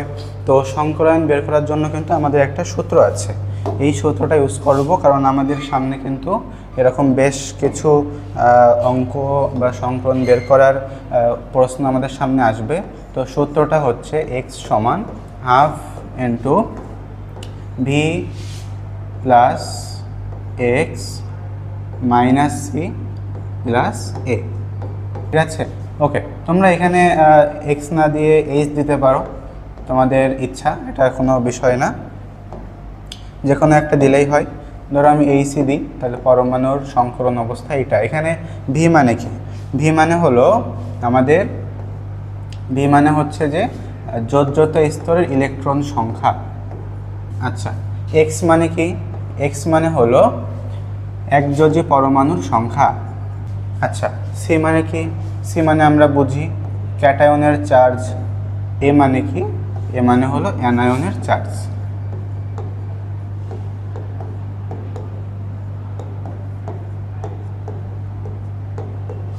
খুব ভালোভাবে খেয়াল করো, তাহলে এই হচ্ছে আমাদের মোটামুটি সূত্র। তাহলে half V plus X minus C plus A. Okay, এটা গেল আমাদের সংকরায়ন, অর্থাৎ সংকরণ কত হবে বা কেমন হবে সেইটা বের করার সূত্র এটা। আর যদি বলে যে মুক্তজ ইলেকট্রন বের করার সূত্র, তাহলে কি সূত্র হবে? তাহলে আমাদের মুক্তজ ইলেকট্রনের সংখ্যার সূত্রটা হবে, আমরা এটাও জানি, এল সমান H minus X minus D. ঠিক আছে, তো এইচ মানে কি যেটা আমরা বের করবো সেটা, এক্স মানে আবারও একযোজী পরমাণুর সংখ্যা, আর ডি মানে কি? ডি মানে হচ্ছে এখানে দ্বিযোজী পরমাণুর সংখ্যা, দ্বিযোজী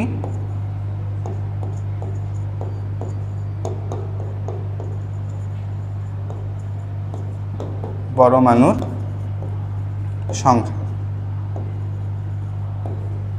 তো এই দুইটা সূত্র একটু মাথার মধ্যে রাখো, যে এইচ সমান half V plus X minus C plus A, L সমান H minus X minus D. আচ্ছা, এখন আমাদের প্রশ্নে কি বলেছে সেটা যদি আমরা একটু দেখি। প্রশ্নে বলেছে SO2 অণুর কেন্দ্রীয় পরমাণু সংকরণ অবস্থা কোনটি? তো কেন্দ্রীয় পরমাণু কোনটা? এখানে এস। তাহলে আমরা সূত্রে চলে যাই। তো এইচ সমান, সূত্রটা হচ্ছে half V plus X minus C plus A. আচ্ছা, তাহলে হাফ, তো ভি মানে যোজ্যতা স্থির ইলেকট্রনের সংখ্যা, SO2 সালফারের ক্ষেত্রে যোজ্যতা স্থির কয়টা ইলেকট্রন থাকে? 6টা, তাহলে 6 প্লাস SO2-তে কিন্তু কোনো একযোজী পরমাণু নাই, তাই তো? এখানে অক্সিজেন আছে যেটা দ্বিযোজী, তাহলে এখানে 0, মাইনাস ক্যাটায়ন নাই, তাহলে এটাও 0, অ্যানায়নও নাই, সেটাও 0, তার মানে হাফ ইন্টু 6। তাহলে আমাদের কত অ্যান্সার হচ্ছে? 3। আর 3 মানে কি? sp2, 3 মানে sp2। তাহলে আমাদের এখানে অ্যান্সার কোনটা হবে? sp2 অ্যান্সার হবে। আচ্ছা, এরপরে বলেছে NH4 প্লাস আয়নে কেন্দ্রীয় পরমাণু সংকরণ কীরূপ? আবারও সেম সূত্র, এখানে নাইট্রোজেন হচ্ছে কেন্দ্রীয় পরমাণু, তাহলে হাফ ইন্টু ভি কত? এখানে নাইট্রোজেন শেষ কক্ষপথে যোজ্যতা স্থির ইলেকট্রন থাকে হচ্ছে 5টা, তাহলে হাফ ইন্টু 5 প্লাস একযোজী পরমাণু আছে হাইড্রোজেন কয়টা? 4টা, তাহলে 4, মাইনাস ক্যাটায়নের সংখ্যা কত? দেখো প্লাস আছে, তার মানে 1। ওকে, আর অ্যানায়ন নাই, তার মানে 0। তাহলে এটাকে অ্যান্সার করলে যা হয়, 5 আর 4 9 বিয়োগ 1 কত? 8, 8 ভাগ 2 4, 4 হলে হবে sp3। তাহলে এখানে অ্যান্সার sp3। আচ্ছা, এরপরে চলে আসো আমাদের 70 দাগ। বলেছে XeF2 অণুর কেন্দ্রীয় পরমাণুতে কোন প্রকারের সংকরণ ঘটে? তাহলে এক্ষেত্রে আমাদের আবার সেম সূত্র, হাফ, বারবার একই সূত্র আসবে কারণ এই টাইপের বেশ কিছু অঙ্ক আছে আমাদের। তো হাফ, এখন জেননের শেষ কক্ষপথে থাকে 8টা ইলেকট্রন, সেটা তোমাকে মুখস্থ রাখতে হবে, প্লাস একযোজী আছে 2টা ফ্লোরিন, আর বাকি কিছু নাই, তাহলে আর লিখলাম না। 8 আর 2 কত? 10 ভাগ 2 মানে 5, 5 হলে হবে sp3d। 3 আর 2 কত? 5, তাহলে sp3d। গ্রাফাইটে কোন সংকরণ sp2, এটা আমরা এমনি জানি। আর আরেকটা জিনিস মনে রাখো, হিরোকে থাকে sp3, হিরোকে হচ্ছে sp3, হিরোকে হচ্ছে sp3। আচ্ছা, এরপরে আসো, আমাদের বলেছে NH4+ এবং PH4+ আয়নের সংকরণ কোনটি। আবারও সেম সূত্র হবে, তাহলে একটা করলেই হচ্ছে, কারণ NH4+ এর যা PH4+ এও তাই সেম। তাহলে হাফ নাইট্রোজেনের শেষ কক্ষপথে থাকে 5টা, প্লাস হাইড্রোজেনের 4টা, প্লাস হচ্ছে তোমার ইয়ে আছে, মানে এক ক্যাটায়নের চার্জ হচ্ছে 1, সরি ক্যাটায়নের চার্জ হচ্ছে 1। তাহলে অ্যানায়ন নাই, তাহলে 5 আর 4 9 বিয়োগ 1, তার মানে 8, 8 ভাগ 2 4, তাহলে sp3 সংকরণ হবে। কেন্দ্রীয় পরমাণু যদি এই সংকরিত হয় তাহলে আকৃতি কীরূপ হবে, দেখো D3, মানে 3 আর 1 4, আর 3 কত 7, 7 হলে পঞ্চভুজীয় দ্বিপ্রামিড। যদি sp হয় আমরা জানি সরলরৈখিক হয়, sp2 হলে ত্রিকোণাকার, sp3 হলে চতুস্তলকীয়, অথবা sp2d হলে সমতলীয় বর্গাকার। তারপরে তোমার sp3d যদি হয়, মানে 5 যদি হয় ত্রিকোণাকার দ্বিপিরামিডীয়, ঠিক আছে, 3 আর 2 5। যদি তোমার হচ্ছে 6 হয়, অর্থাৎ sp3d2, সেক্ষেত্রে কিন্তু তোমার অষ্টতলকীয়। আর sp3d3 যদি হয়, মানে 7 যদি হয়, তাহলে পঞ্চভুজীয় দ্বিপিরামিডীয়, 5 আর 2 7। এই আকারগুলো আমাদের সুন্দর করে আয়ত্ত করতে হবে। কোন সংকরণ হলে পাই বন্ধন গঠিত হয়, আমরা জানি পাই বন্ধন থাকে কোথায়, ডাবল বন্ড অথবা ট্রিপল বন্ডে, তাই তো। এখানে একটা সিগমা একটা পাই, এখানে একটা সিগমা দুইটা পাই। এখন ডাবল বন্ড যদি হয় তাহলে আমরা জানি sp2 সংকরণ, আর ট্রিপল বন্ড হলে আমরা জানি sp সংকরণ। তাহলে sp আর sp2 এর মধ্যে শুধু sp2 আছে, সো ওটা অ্যান্সার। এরপরে আসো 75, C2H2 যৌগে কোন প্রকার সংকরণ। C2H2 তে কয়টা বন্ধন, মানে ইয়ে আছে, বন্ড আছে 3টা বন্ড, তাহলে sp সংকরণ জানি আমরা। sp3 সংকরিত যৌগ নয় কোনটি। ওকে, তাহলে এটা কিন্তু অ্যাকচুয়ালি আমরা ওইভাবে করে দেখতে পারি, হ্যাঁ। যেমন তাহলে আমরা বোরনের ক্ষেত্রে করি হাফ, বোরনের মানে 5, তাহলে শেষ কক্ষপথে থাকে 3টা, তাহলে 3 প্লাস তোমার ফোরন আছে 3টা, তাহলে 3 + 3, তো 3 + 3 6 ভাগ 2 মানে 3, তাহলে এক্ষেত্রে কিন্তু sp2 হবে। তাহলে এটা আমাদের অ্যান্সার, কারণ sp3 সংকরিত যৌগ নয় বলেছে, বাকি সবাই কিন্তু sp3 সংকরণ আছে 3টাতেই, ঠিক আছে। ওকে, তাহলে অ্যান্সার হবে BF3। আচ্ছা, এরপরে বলেছে বেনজিনে কয়টি পাই বন্ধন বিদ্যমান। তো বেনজিনের সংকেত আমরা জানি, গাঠনিক সংকেত তোমার এরকম, মানে একান্তরভাবে দ্বিবন্ধন। তাহলে পাই বন্ধন কি, একটা সিগমা একটা পাই, এখানে শুধু একটা সিগমা, এখানে একটা সিগমা একটা পাই, তার মানে পাই আছে 3টা, সো পাই বন্ধন হচ্ছে 3টি। ইথিলিনে কার্বন কার্বন কি সংকরণ। ইথিলিন মানে হচ্ছে C2H4, C2H4 মানে এখানে ডাবল বন্ড আছে, ডাবল বন্ড থাকলে sp2 সংকরণ হয়। 79 দাগে আসো, নিচের কোন যৌগটিতে সঞ্চরণ অক্ষম বা ইলেকট্রন আছে। খেয়াল করো, C2H4 মানে কি, এখানে ডাবল বন্ড আছে, তাহলে এখানে একটা সিগমা একটা পাই, এবং যে পাই বন্ধনটা আছে ওটা কিন্তু সঞ্চরণ অক্ষম, তাহলে এটাই আমাদের অ্যান্সার। C2H6 হচ্ছে তোমার অ্যালকেন, তার মানে সিঙ্গেল বন্ড, সো পাই বন্ধন এখানে নাই, শুধু সিগমা বন্ধন আছে, সো এটা অ্যান্সার হবেই না। এটা বেনজিন, আমরা জানি বেনজিনের সঞ্চরণশীল পাই ইলেকট্রন থাকে আর কি। এটাও অ্যালকেন প্রোপেন, সো ওখানে সিগমা বন্ধন আছে, কোনো পাই বন্ধন নাই, সো অ্যান্সার আমাদের এইটাই। আচ্ছা, এরপরে বলেছে নিচের কোনটি সন্নিবেশ বন্ধন গঠন করে না। তো সন্নিবেশ বন্ধন গঠন করতে গেলে অবশ্যই মানে অষ্টক পূরণ হলে হবে না, অষ্টক তোমার হচ্ছে যে মানে মুক্ত ইলেকট্রন থাকতে হবে, ঠিক আছে, অথবা অষ্টক সংকোচন হতে হবে, বাট অষ্টক পূরণ থাকলে হবে না।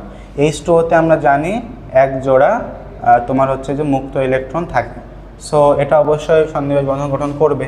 নাইট্রোজেনের সরি এখানে দুই জোড়া, নাইট্রোজেনে এক জোড়া, তারপরে BCl3-তে তোমার অষ্টক সংকোচন হয়, হ্যাঁ, এটা তুমি যদি করে দেখো তাহলে দেখবা অষ্টক সংকোচন হয়, সো এটা আমাদের অ্যান্সার হবে না। CCl4 এটা কিন্তু অষ্টক পূরণ, সো এটাতে কিন্তু সন্নিবেশ বন্ধন গঠন করে না। কোন যৌগের গলনাঙ্ক সবচেয়ে কম, আমাদের ফাজানের নীতি অ্যাপ্লাই করতে হবে। তোমাদের মনে আছে ক্যাটা মামা ছোট, অ্যানা মামা বড়।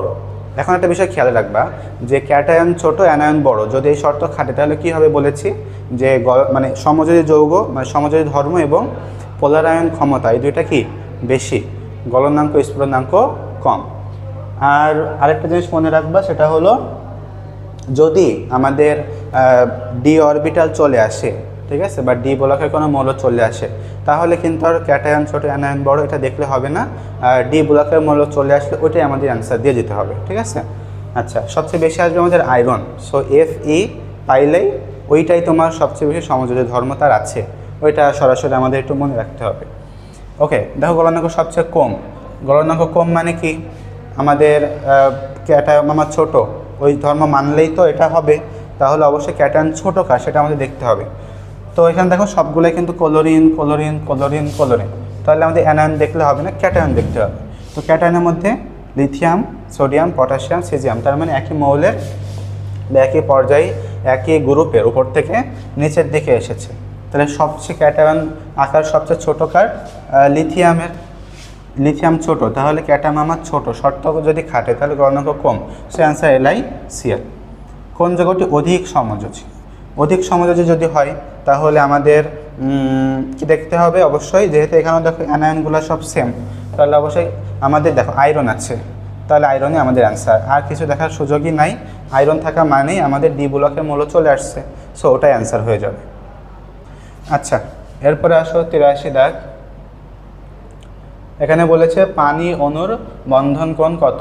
তো পানির বন্ধন কোণ 104.5 ডিগ্রি, এটা কিন্তু আমাদের মুখস্থ। তারপর আমি একটু বলি, নর্মালি আমাদের যে CH4 আছে সেটা হচ্ছে মিথেন 109.5 ডিগ্রি। এরপরে তুমি 2.5 ডিগ্রি করে কমবে, হ্যাঁ 2.5 ডিগ্রি করে কমবে, তার মানে NH3 এখানে কয়টা তোমার মুক্ত ইলেকট্রন থাকে, সেটা হচ্ছে 1 জোড়া, তাহলে 1 জোড়া থাকে বলে 2.5 ডিগ্রি করে কমবে, তাহলে কত হবে 107 ডিগ্রি। আচ্ছা, 2.5 ডিগ্রি কমছে, -2.5 ডিগ্রি কমছে আর কি, হ্যাঁ।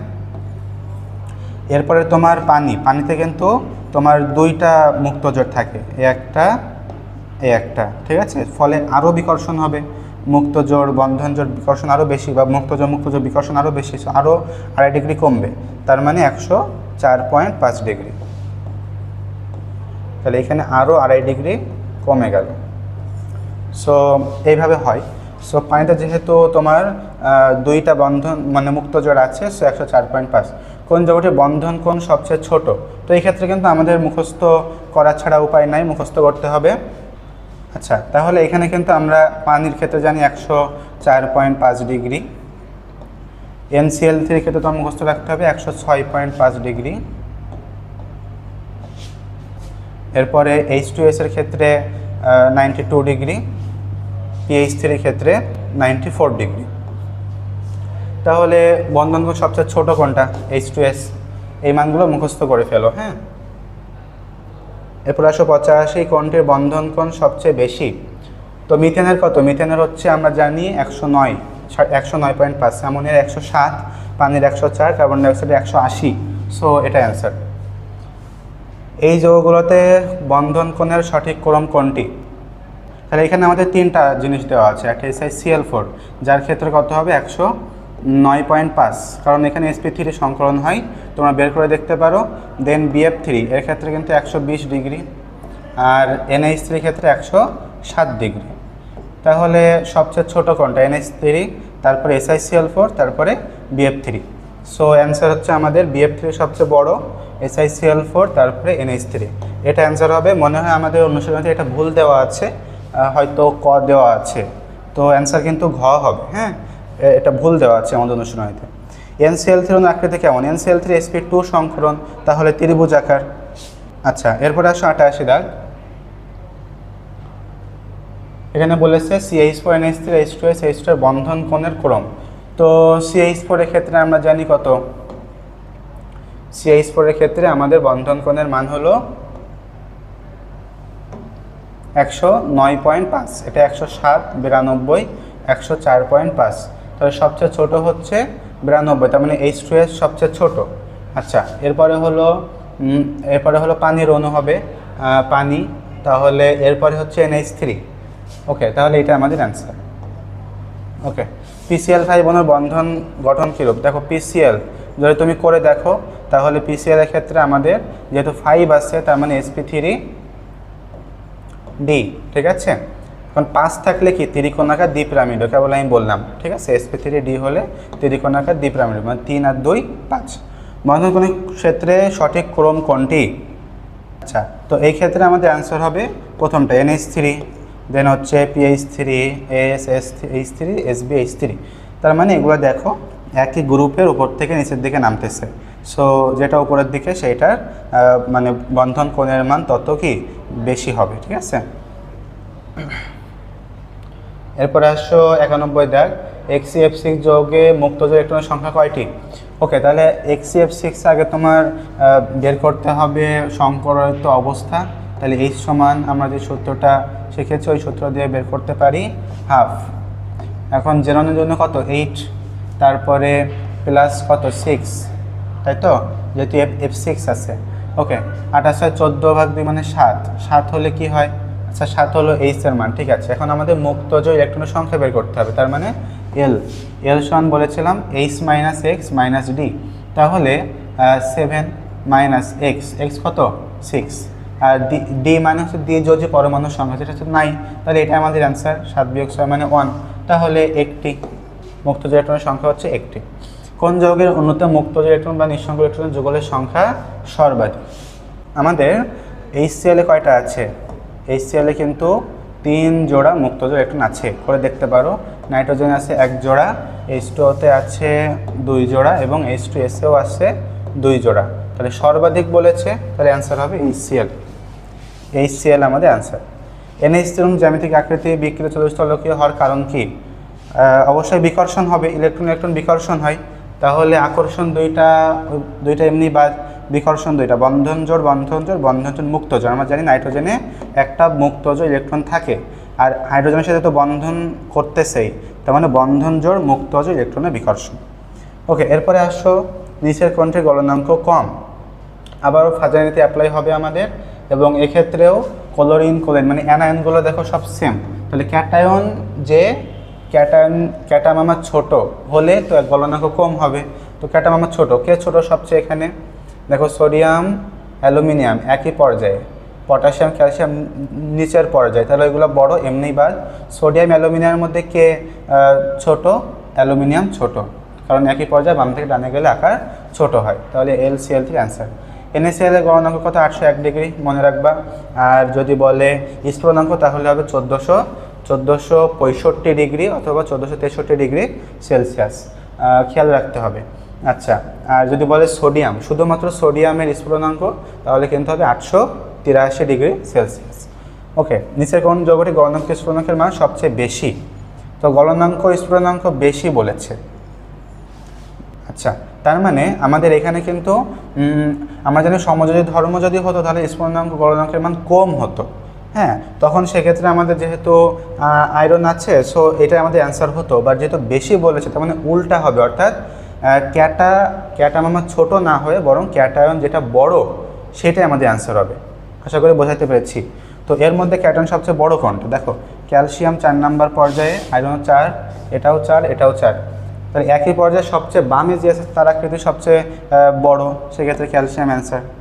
তাহলে CaCl-টা আমাদের এখানে অ্যান্সার হবে। কোন আয়নটি অ্যানায়নকে অধিক পোলারিত করতে পারে? খেয়াল করো, অধিক পোলারিত করতে পারে মানে কি? যার পোলারায়ন ক্ষমতা বেশি। তো অবশ্যই পোলারায়ন ক্ষমতা বেশি মানে শর্ত খাটবে, সূত্র যেটা ছিল। তো সোডিয়াম ম্যাগনেসিয়াম অ্যালুমিনিয়াম আয়রন, তাহলে আয়রন আছে মানে এটাই আমাদের অ্যান্সার হবে। 98 দাগ আসো, নিচের কোন আয়নিক যৌগটিতে সবচেয়ে বেশি পোলারায়ন ঘটে? আবারও ফাজাইন নীতি, তাহলে বেশি পোলারায়ন মানে অবশ্যই শর্ত খাটবে, ক্যাটামামা ছোট অ্যানামামা বড়। তাহলে অবশ্যই এখানেও ক্যাটায়ন দেখতে হবে, ক্যাটায়ন যেটা ছোট সেটা অ্যান্সার। তো এর মধ্যে সবচেয়ে ছোট হচ্ছে লিথিয়াম বেরিলিয়ামটা সবচেয়ে ছোট, সো BeCl-টা অ্যান্সার। নিচের কোন আয়নের পোলারায়ন কম ঘটে? তো পোলারায়ন কম ঘটা মানে কি? শর্ত উল্টা, সেখানে অ্যানায়ন দেওয়া আছে, তাহলে অ্যানামামা বড় না হয়ে হবে অ্যানামামা ছোট। তাহলে সবচেয়ে ছোট কোনটা? ফ্লোরিন, তাহলে এটাই আমাদের অ্যান্সার হবে। আচ্ছা, এরপরে আসলে নিচের কোন সালফেট লবণ পানিতে অদ্রবণীয়? খেয়াল করো, এটা কীভাবে বুঝবো? এটার জন্য কিন্তু অ্যাকচুয়ালি আমরা 3 অধ্যায় পড়তেছি, বাট 2 অধ্যায়ে একটা ছক আছে। ওই ছকটা যদি তোমরা ভালোভাবে মনে রাখতে পারো তাহলে কিন্তু এটা পারবা। তো আমরা যদি একটু দেখে আসি ছকটা। আমাদের যে ক্যাটায়ন শনাক্তকরণ বা আয়ন শনাক্তকরণ ছিল সেইখানে কিন্তু এই যে ছকটা, এই ছকটা কিন্তু ছিল। হ্যাঁ, তো আশা করি তোমরা পড়েছ। এই যে দেখো, এটা কিন্তু 2 অধ্যায়ের ছক, আমাদের হাজারী স্যারের বইয়ে আছে। দেখো এখানে যেগুলো এক দেওয়া, তার মানে পানিতে দ্রবণীয়, আর যেগুলো হচ্ছে 2 দেওয়া তার মানে লঘু HCl অ্যাসিডে দ্রবণীয়, অর্থাৎ পানিতে কি অদ্রবণীয়। দেখো বিভিন্ন ক্যাটায়ন দেওয়া আছে এখানে, আর এগুলো আয়ন দেওয়া আছে, মানে অ্যানায়ন দেওয়া আছে। তাহলে CuCl2 এইটা এক দেওয়া, তার মানে পানিতে কি দ্রবণীয়। AlCl3 এটাও কি পানিতে দ্রবণীয়। এইভাবে দেখো এখানে সবগুলো এক, তার মানে ক্লোরাইডের সাথে যাই দিই না কেন সেটাই পানিতে দ্রবণীয় হবে। এরপর হচ্ছে সালফেট আয়ন। সালফেট আয়নের সাথে দেখো সবগুলা এক, শুধুমাত্র এই একটা হচ্ছে 2, তার মানে ক্যালসিয়াম সালফেট এটা হচ্ছে পানিতে অদ্রবণীয়, বাকি যত সালফেট হবে সবগুলো পানিতে দ্রবণীয়। আর কার্বনেটটা দেখো, এটা কিন্তু একেবারে ব্যতিক্রম, মানে এটা ম্যাক্সিমামই হচ্ছে পানিতে অদ্রবণীয়, লাস্টে দুইটা অর্থাৎ সোডিয়াম কার্বনেট এবং অ্যামোনিয়াম কার্বনেট, এই দুইটা হচ্ছে শুধু পানিতে দ্রবণীয়, আর বাকি সব কিন্তু পানিতে অদ্রবণীয়। সো এই ছকটা পড়লে কিন্তু অনেক এমসিকিউ কভার হয়ে যায়। তো এখন আমাদের প্রশ্নে কি বলেছে, আচ্ছা এবার এখানে দেখো বলেছে নিচের কোন সালফেট লবণ পানিতে অদ্রবণীয়। তো তোমাদের কেবলই দেখালাম যে একমাত্র আমাদের বক্সের মধ্যে ক্যালসিয়াম সালফেট, অর্থাৎ 2 নম্বর যে লাইনটাই ছিল ক্যালসিয়াম সালফেট, এটাই শুধুমাত্র পানিতে অদ্রবণীয়, বাকি সবগুলো কিন্তু দ্রবণীয়। এখন এই যে দেখো কপার সালফেট কি পানিতে দ্রবণীয়, সোডিয়াম সালফেট পানিতে দ্রবণীয়, অ্যালুমিনিয়াম সালফেট পানিতে দ্রবণীয়, সবগুলাই ছিল।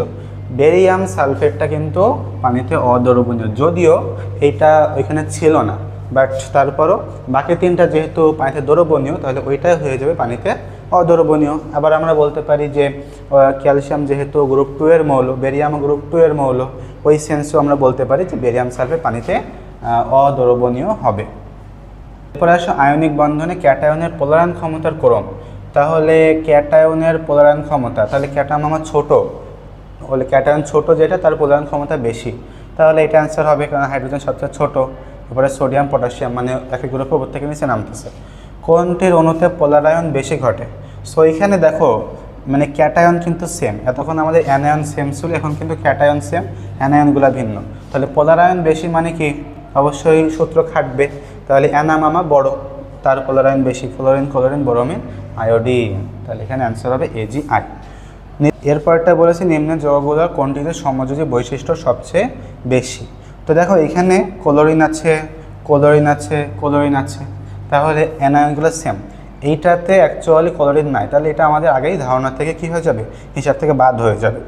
তাহলে সমযোজী বৈশিষ্ট্য বেশি, তার মানে হচ্ছে আমাদের বলতে চাচ্ছে যে ক্যাটায়ন ছোট, যেটা সেটাই আমাদের অ্যান্সার হবে।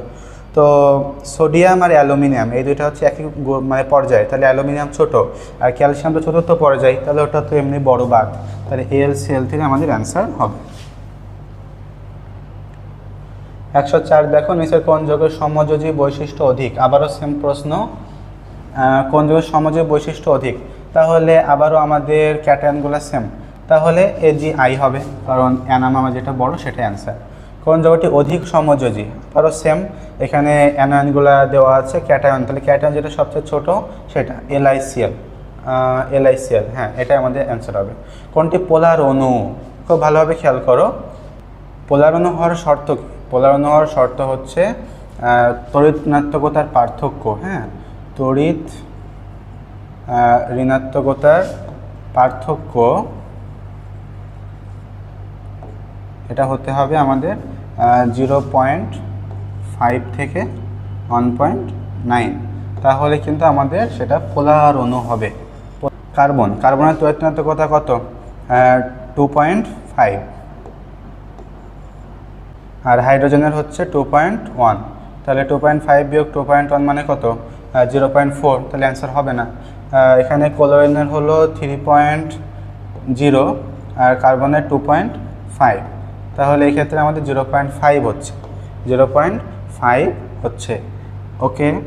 আর H2O অক্সিজেনের হচ্ছে 3.5 আর হাইড্রোজেনের হলো 2.1। তাহলে এক্ষেত্রে কিন্তু আমাদের হচ্ছে তোমার 1.4, আর এক্ষেত্রে 0.5।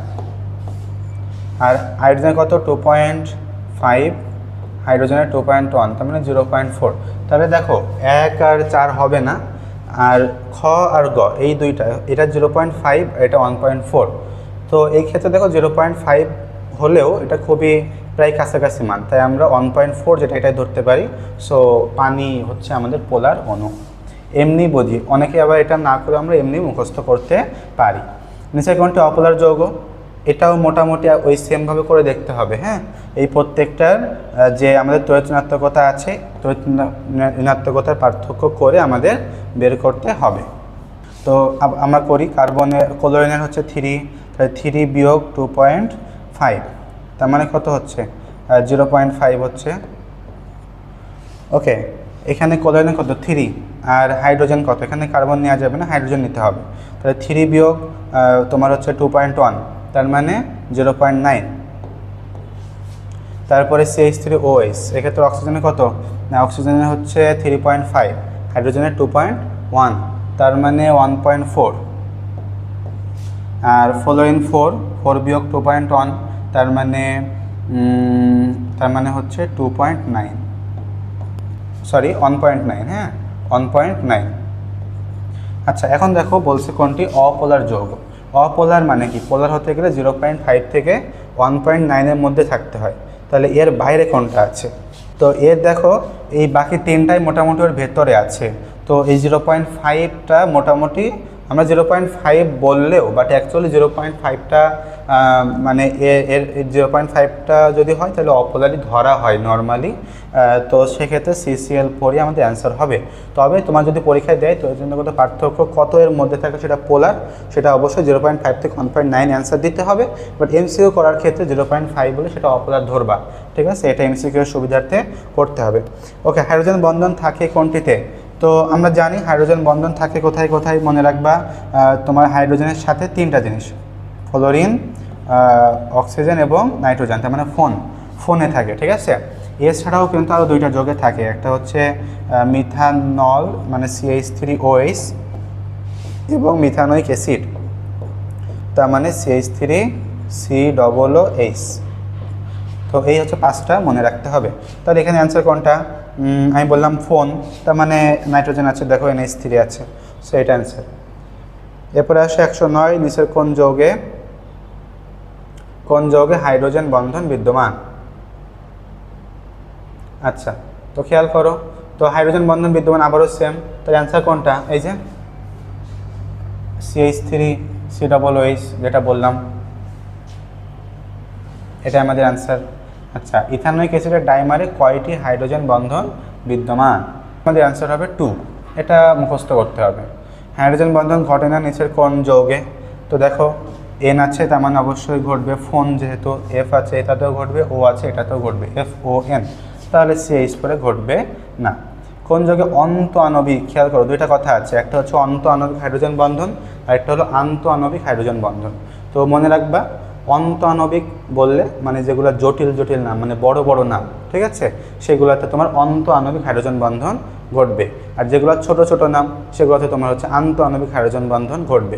যেমন আমি যদি বলি অন্ত আণবিক কী হতে পারে, অর্থো হাইড্রোক্সি বেনজয়িক অ্যাসিড, যার অপর নাম স্যালিসাইলিক অ্যাসিড, অর্থো নাইট্রোফেনল, তারপরে হচ্ছে স্যালিসাইল অ্যালডিহাইড, একটু বড় বড় নাম। তাহলে এই বড় বড় নাম হলে কিন্তু সেখানে অন্ত আণবিক হাইড্রোজেন বন্ধন ঘটবে, আন্ত আণবিক ছোট ছোট নাম। তাহলে এখানে সবচেয়ে বড় নাম কোনটা আছে, এই যে স্যালিসাইলিক অ্যাসিড, দেখছো, তাহলে এখানে অবশ্যই আন্ত আণবিক, বাকি পানি, ফেনল, অ্যামোনিয়া খুবই ছোটো, তাহলে এগুলোতে আন্ত আণবিক হাইড্রোজেন বন্ধন ঘটবে। ভ্যান ডার ওয়ালস আকর্ষণ বলের অণুসমূহ কী রূপ হয়, তো ভ্যান ডার ওয়ালস কারা, ভ্যান ডার ওয়ালস হচ্ছে তোমার যারা নিষ্ক্রিয় গ্যাস, তো নিষ্ক্রিয় গ্যাসটা তোমার অবশ্যই অপোলার হয়, তাহলে অপোলার সমযোজী হবে অ্যান্সার। এরপরে আসো 114, পোলারায়ন প্রক্রিয়ার সাথে সম্পর্কিত যৌগ কোনটি, তো পোলারায়ন হওয়া মানে কি, পোলারায়ন হওয়া মানে 2টা পোল থাকা, 2টা পোল মানে আমরা জানি ক্যাটায়ন অ্যানায়ন মিলে আয়নিক যৌগ গঠিত হয়। সো এই যে 2টা পোল, একটা ধনাত্মক পোল একটা ঋণাত্মক পোল, তাহলে অবশ্যই পোলারায়ন প্রক্রিয়ার সাথে সম্পর্কিত হচ্ছে আমাদের আয়নিক যৌগ।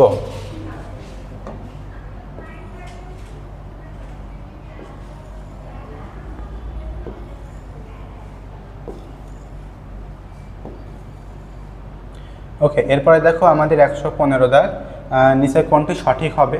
তো এই ক্ষেত্রে আমাদের দেখো ঘ দাগটা সঠিক, হ্যাঁ, অর্থ নাইট্রোফেনল, অনেক বড় নাম, তাহলে অন্ত আণবিক হাইড্রোজেন বন্ধন হবে, ঠিক আছে। বাকিগুলো সঠিক না, কারণ আকারে সঠিক ক্রম দেওয়া আছে। তো এটা আমি তোমাদেরকে শিখিয়েছি যে ক্যাটামামা ছোট, তার মানে Na+, ওর দেখো 4 সংখ্যা সবচেয়ে কম, তাহলে এইটার আকার সবচেয়ে বড় হবে। তারপরে Mg2+, তারপরে Al3+, তাহলে ঠিকভাবে দেওয়া নাই। Al2O3 অম্লত্ব হচ্ছে 6, তাহলে এটা ভুল আছে।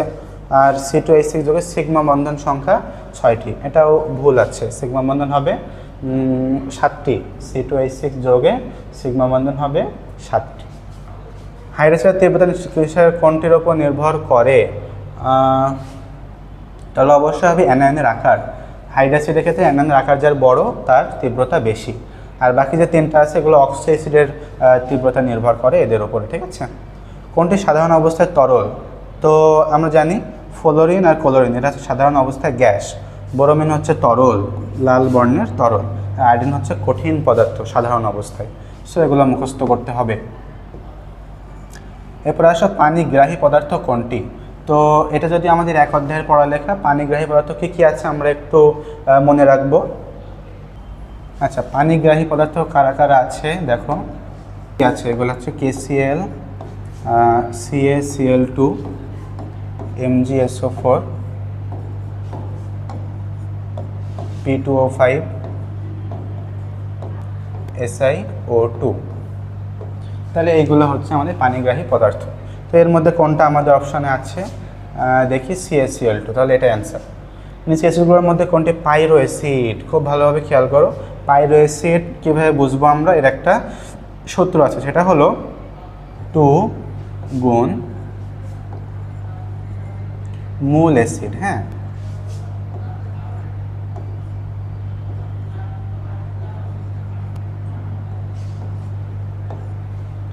Minus H2O। তাহলে এখন এই ক্ষেত্রে যদি আমরা একটু দেখি, আমাদের ঘ দাগটা ক্ষেত্রে যদি দেখি, মূল অ্যাসিড কোনটা এখানে? H2SO4, তাই তো। তাহলে 2 গুণ H2SO4, 2 গুণ H2SO4 মাইনাস H2O। আচ্ছা, তাহলে 2 গুণ H2SO4 করলে কত হয় দেখো, H কত হবে? H হচ্ছে 4, S কয়টা? 2টা, S2, O কয়টা? 4 দুগুণে 8, মাইনাস H2O। আচ্ছা, তাহলে দেখো হাইড্রোজেন 4টা ছিল, হয়ে গেল 2টা, তাহলে হবে H2। আচ্ছা, S2 ছিল, এটা ঠিক থাকবে S2। অক্সিজেন ছিল 8টা, একটা বিয়োগ হয়ে গেলে হবে 7টা, তাহলে O7। তাহলে এক্ষেত্রে আমাদের H2H2O7, এটাই হচ্ছে অ্যান্সার। তো 2 গুণ মূল অ্যাসিড মাইনাস H2O, এভাবে করবা, হ্যাঁ, এভাবে আমাদের পাইরো অ্যাসিড বের করতে হয়। তো মুছে দিচ্ছি আমি, যেহেতু জায়গা মোটামুটি একটু লেগে গেল। এখন আসো, এরপরে বলেছে হাইপো অ্যাসিড কোনটা? Hypo acid. আচ্ছা, হাইপো, পার, এইগুলো বের করার জন্য কিন্তু আবার আমাদের একটা কথা আছে, আমি তোমাকে একটু শেখাই। যদি মনে করো +1 আর মানে +1 আর 2 থাকে আর কি, প্লাস না লিখে আমি শুধু 1 2 লিই। ধরো 1 আর 2 যদি থাকে, মানে 1 আর 2 কি কেন্দ্রীয় পরমাণুর জারণ সংখ্যা যদি 1 আর 2 থাকে, তো সেক্ষেত্রে কিন্তু আমাদের সেটা হবে হাইপো, নামের সাথে কি হবে? হাইপো। 3 4 থাকলে হবে আস, যদি 5 6 থাকে তাহলে হবে ইক, আর যদি 7 8 থাকে তাহলে হবে পার, পার, ঠিক আছে। সো এটা একটু মনে রাখতে হবে। এখন আসো, এখানে বলেছে কোনটি হাইপো অ্যাসিড, তাহলে কেন্দ্রীয় পরমাণু জারণ সংখ্যা দেখতে হবে। তো এখানে কত দেখো, আশা করি তোমরা জারণ সংখ্যা বের করতে পারো। তো 3, আচ্ছা অক্সিজেন কয়টা আছে? 3টা, তার মানে 3 দুগুণে 6, 6 থেকে আমি 3 বাদ দেবো, তাহলে হবে 3। এবং 3 যদি হয় তাহলে কি বললাম দেখো, 3 যদি হয় তাহলে আস, তাহলে এটার নাম কিন্তু হবে ফসফরাস অ্যাসিড, তোমরা সবাই জানো। তাহলে এটা কিন্তু হাইপো না। H3PO2 দেখো, দেখুন 4 বিয়োগ 3 মানে 1, তো 1 হলে 1 আর 2 হলে হাইপো হয়, তাহলে হাইপো অ্যাসিড হবে এইটা। সো এটা আমাদের অ্যান্সার। এরপরে H3PO4 দেখো, 4 দুগুণে 8 বিয়োগ 3 কত? 5, 5 আর 6 হলে হয় 1, এটা ফসফরিক অ্যাসিড। আর এটা আছে HPO3, 3 দোকানে 6 বিয়োগ 1 মানে 5, তো 6 বিয়োগ 5, তাহলে ওটাও কিন্তু আমাদের ইক দিয়েই নামটা হবে। তো আমাদের হাইড্রোজেন হচ্ছে এটা, ঠিক আছে। হাইড্রোনিয়াম আয়নে কোন কোন বন্ধন বিদ্যমান? হাইড্রোনিয়াম মানে কি H3O+, তো H3O+টা কীভাবে হয় দেখো, H2O এর সাথে একটা সন্নিবেশ বন্ধন থাকে H+, তাহলে তৈরি হয়ে যায় H3O+। তাহলে দেখো পানির মধ্যে কি বন্ধন? সমযোজী বন্ধন আমরা জানি, সাথে একটা সন্নিবেশ, তাহলে সমযোজী এবং সন্নিবেশ বন্ধন বিদ্যমান। ওকে, এরপরে হচ্ছে 122 দাগ, নিচের কোন যৌগের আকৃতি সরল রৈখিক? তো কার্বন ডাইঅক্সাইড, এটা কিন্তু আমাদের মুখস্থ। আচ্ছা, এরপরে বলেছে কোনটি রাসায়নিক বৈশিষ্ট্য? সো এই ক্ষেত্রে আমাদের অ্যান্সার হবে অম্লত্ব, হ্যাঁ। আর বাকিগুলো কিন্তু ভৌত বৈশিষ্ট্য। কোন বন্ধনের উপস্থিতির কারণে পানি কক্ষ তাপমাত্রায় তরল? এটা কিন্তু আমরা জানি, হাইড্রোজেন বন্ধন থাকার কারণে পানি হচ্ছে কক্ষ তাপমাত্রায় তরল। ওকে, আচ্ছা, এরপরে বলেছে নিচের কোনটি অধিক শক্তিশালী ক্ষার? তো আমরা জানি আমাদের গ্রুপ 1-এর যে মৌলগুলো আছে তাদের সাথে ওই যোগ করলে যা হয় সেটা হচ্ছে এই পৃথিবীর সবচেয়ে শক্তিশালী ক্ষার। তো প্রথম 6টা গ্রুপ 1-এ হাইড্রোজেন বাদ দিয়ে বাকি যে 6টা মৌল আছে এদের সাথে ওইস দিলে যা হয় এই 6টা হচ্ছে এই পৃথিবীর সবচেয়ে সবল ক্ষার।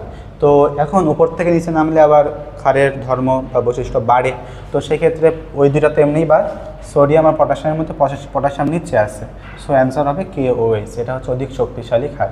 রঙিন আয়ন গঠন করে কোনটি?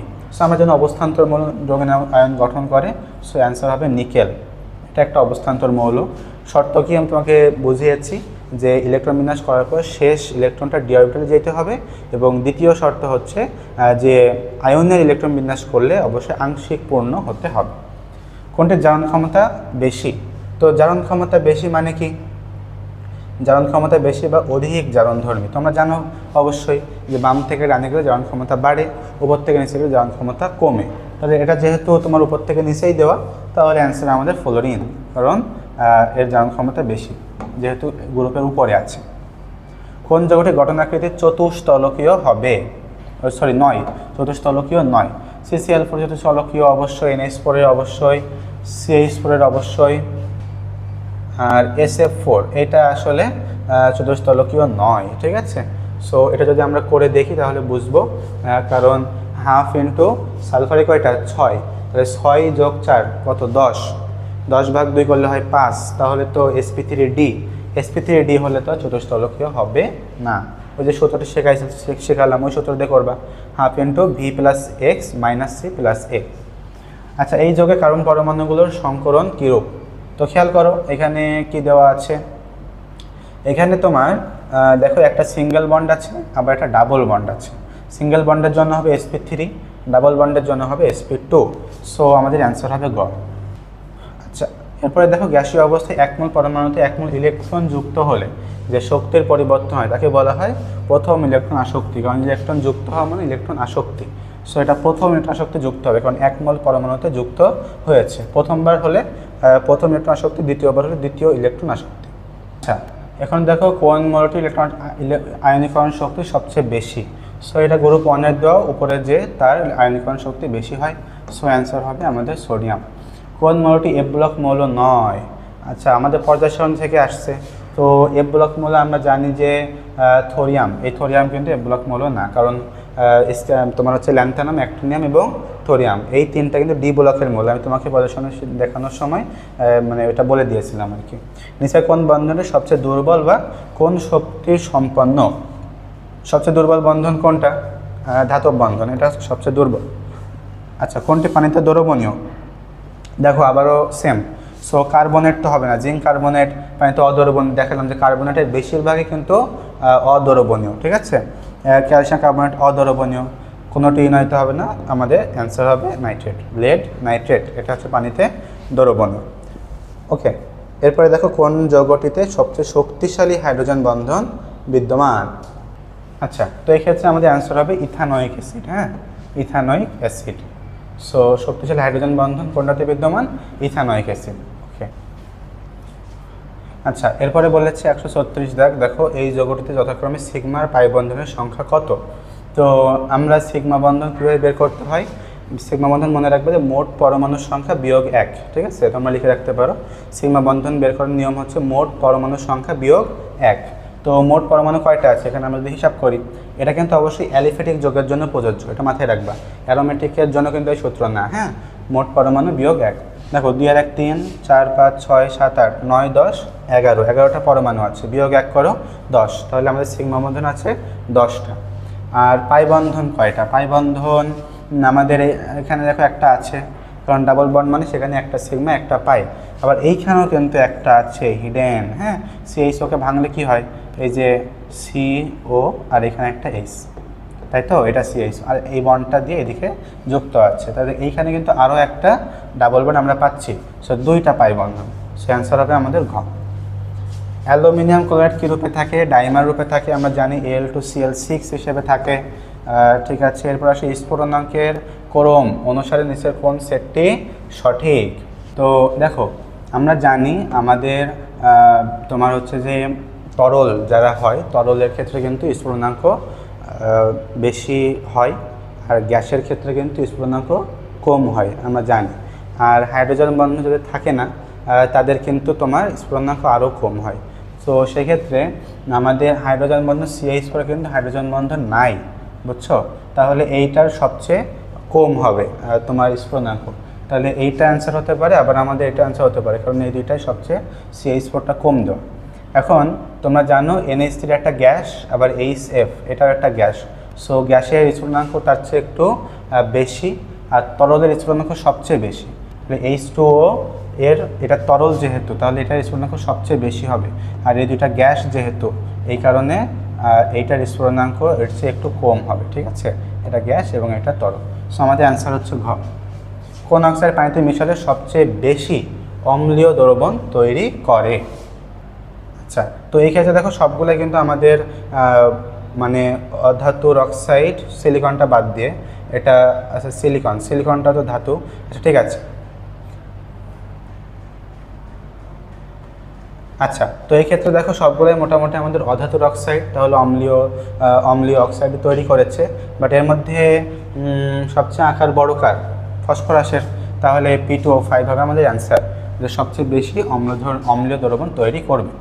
কোনটি শস্য কারক হিসেবে ব্যবহৃত হয়? একটু আগে দেখে আসলাম, তো তার মধ্যে কী ছিল? P2O5, দেখো আগেরটাই এই যে P2O5 আছে, দেখছো? তাহলে এটা আমাদের অ্যান্সার। ওকে, এরপরে বলেছে PCl5 কোন ধরনের সংকরণ বিদ্যমান? PCl5, তো PCl5 আছে না, 5 থাকে মানে কি, যোজন সন্নিবেশ সংখ্যা হচ্ছে 5, তো sp3d, এটা তো একেবারে সহজ। এরপরে বলেছে এই যোগে মোট কয়টি বন্ধন বিদ্যমান? ওকে, খুব ভালোভাবে খেয়াল করো, এখানে আমাদের কপার, এই কপারের সাথে কিন্তু দেখো আমাদের NH3 4টা যুক্ত আছে, তাহলে 4টা কপারের সাথে 4টা বন্ধন, আর ক্লোরিনও 2টা, এও কিন্তু কপারের সাথে যুক্ত আছে, তাহলে টোটাল কপারের সাথে মানে কপারে বন্ধন আছে কয়টা? 4 আর 2 6টা। আচ্ছা, এখন NH3-এর মধ্যে দেখো তো, NH3 মানে NH3-এর মধ্যে তো 3টা বন্ধন, তাই না? কারণ নাইট্রোজেন হাইড্রোজেনের সাথে 3টা বন্ডে যুক্ত আছে, এবং এরকম আছে কয়টা? 4টা, তাহলে 3 গুণ 4, বুঝাতে পারছি? যে নাইট্রোজেন NH3-এর মধ্যে তো 3টা বন্ধন, এরকম আছে 4টা, তো 3 গুণ 4 মানে 12, তাহলে 12 আর 6 টোটাল 18, তাহলে 18 আমাদের অ্যান্সার। টোটাল 18টা বন্ধন বিদ্যমান। ওকে, এরপরে দেখো, আচ্ছা দেখো এখন বলেছে বেনজিনের সিগমা বন্ধন কয়টি? তো বেনজিনের সিগমা বন্ধন কয়টি? তো আমরা জানি বেনজিনের সংকেত এরকম, তাই তো এইভাবে থাকে। তো সেক্ষেত্রে বেনজিনের সিগমা বন্ধন, তো এই ক্ষেত্রে আমরা জানি C6H6, তাই তো? অবশ্যই বেনজিনের সিগমা বন্ধনের সংখ্যা হবে কয়টা? 12টি। C6H6 অ্যারোমেটিক যৌগ, কিন্তু এখন বলবা যে ভাই মোট পরমাণু বিয়োগ 1, আমি আগেই বলেছি ওটা শুধুমাত্র অ্যালিফ্যাটিক যৌগের জন্য, এটা তো অ্যারোমেটিক যৌগ, তাহলে C6H6 মানে মোট পরমাণু যে কয়টা সেটাই হবে তোমার বেনজিনের সিগমা বন্ধন, ঠিক আছে। কোনটির আয়নিক ব্যাসার্ধ সবচেয়ে ছোট? তো দেখো এখানে তোমার এরা সবাই দেখো আইসো ইলেকট্রনিক, তার মানে ইলেকট্রন সংখ্যা সবার সমান। তো অ্যানায়ন আমার বড়, তাহলে অ্যানায়ন বড়, এটা আগেই বাদ, ছোট চেয়েছে আমাদের, তা আমরা এই যে ক্যাটায়ন, আমি বলছি ক্যাটায়ন আমার ছোটো, তাহলে যার চার সংখ্যা ছোট সে সবচেয়ে বড়, আর চার সংখ্যা সবচেয়ে বড় সেই সবচেয়ে কি ছোট, তাহলে Al3+ আমাদের অ্যান্সার। ওকে, এই বিক্রিয়ার ক্ষেত্রে X যৌগটি কি? তো দেখো CaOH2 তৈরি করলো এবং N এর সাথে H মিলে তৈরি করবে NH3 gas. NH3 gas nitrogen তৈরি করবে না, কারণ নাইট্রোজেন হচ্ছে নিষ্ক্রিয় গ্যাসের পরে সবচেয়ে বেশি নিষ্ক্রিয় মৌলসমূহের পরে সবচেয়ে বেশি নিষ্ক্রিয় হচ্ছে নাইট্রোজেন গ্যাস। BeCl2 যখন বন্ধন কোণ কত, যেহেতু sp সংকরণ এখানে 2 আছে মানে কি sp সংকরণ, আর sp সংকরণ হলে হয় 180 ডিগ্রি। কোনটি গলনাঙ্ক সবচেয়ে কম? আবারও ফাজানি নীতি খুবই সহজ, তো ফাজানি নীতি অ্যাপ্লাই করলে আমাদের হয়ে যাবে। তো দেখো, তো এই ক্ষেত্রেও এজি সেম, তার মানে ক্যাটায়ন সেম, অ্যানায়নগুলো দেখতে হবে। তো গলনাঙ্ক কম বলেছে, তার মানে অবশ্যই সমযোজী ধর্ম বেশি, তো যার অ্যানামা বড় তাহলে এজি আনসার হবে, অ্যানায়ন বড় সেটা। বরফের গঠনে একটি অক্সিজেন পরমাণুতে কয়টি হাইড্রোজেন বন্ধন বিদ্যমান? ওকে, এটা একটু আমাদের বুঝতে হবে, খেয়াল করো। যদি এটা আমরা একটু ছবির মাধ্যমে দেখি তাহলে আমরা বুঝতে পারবো যে পানি কিভাবে থাকে, বা বরফের অণুতে পানি কিভাবে থাকে। দেখো,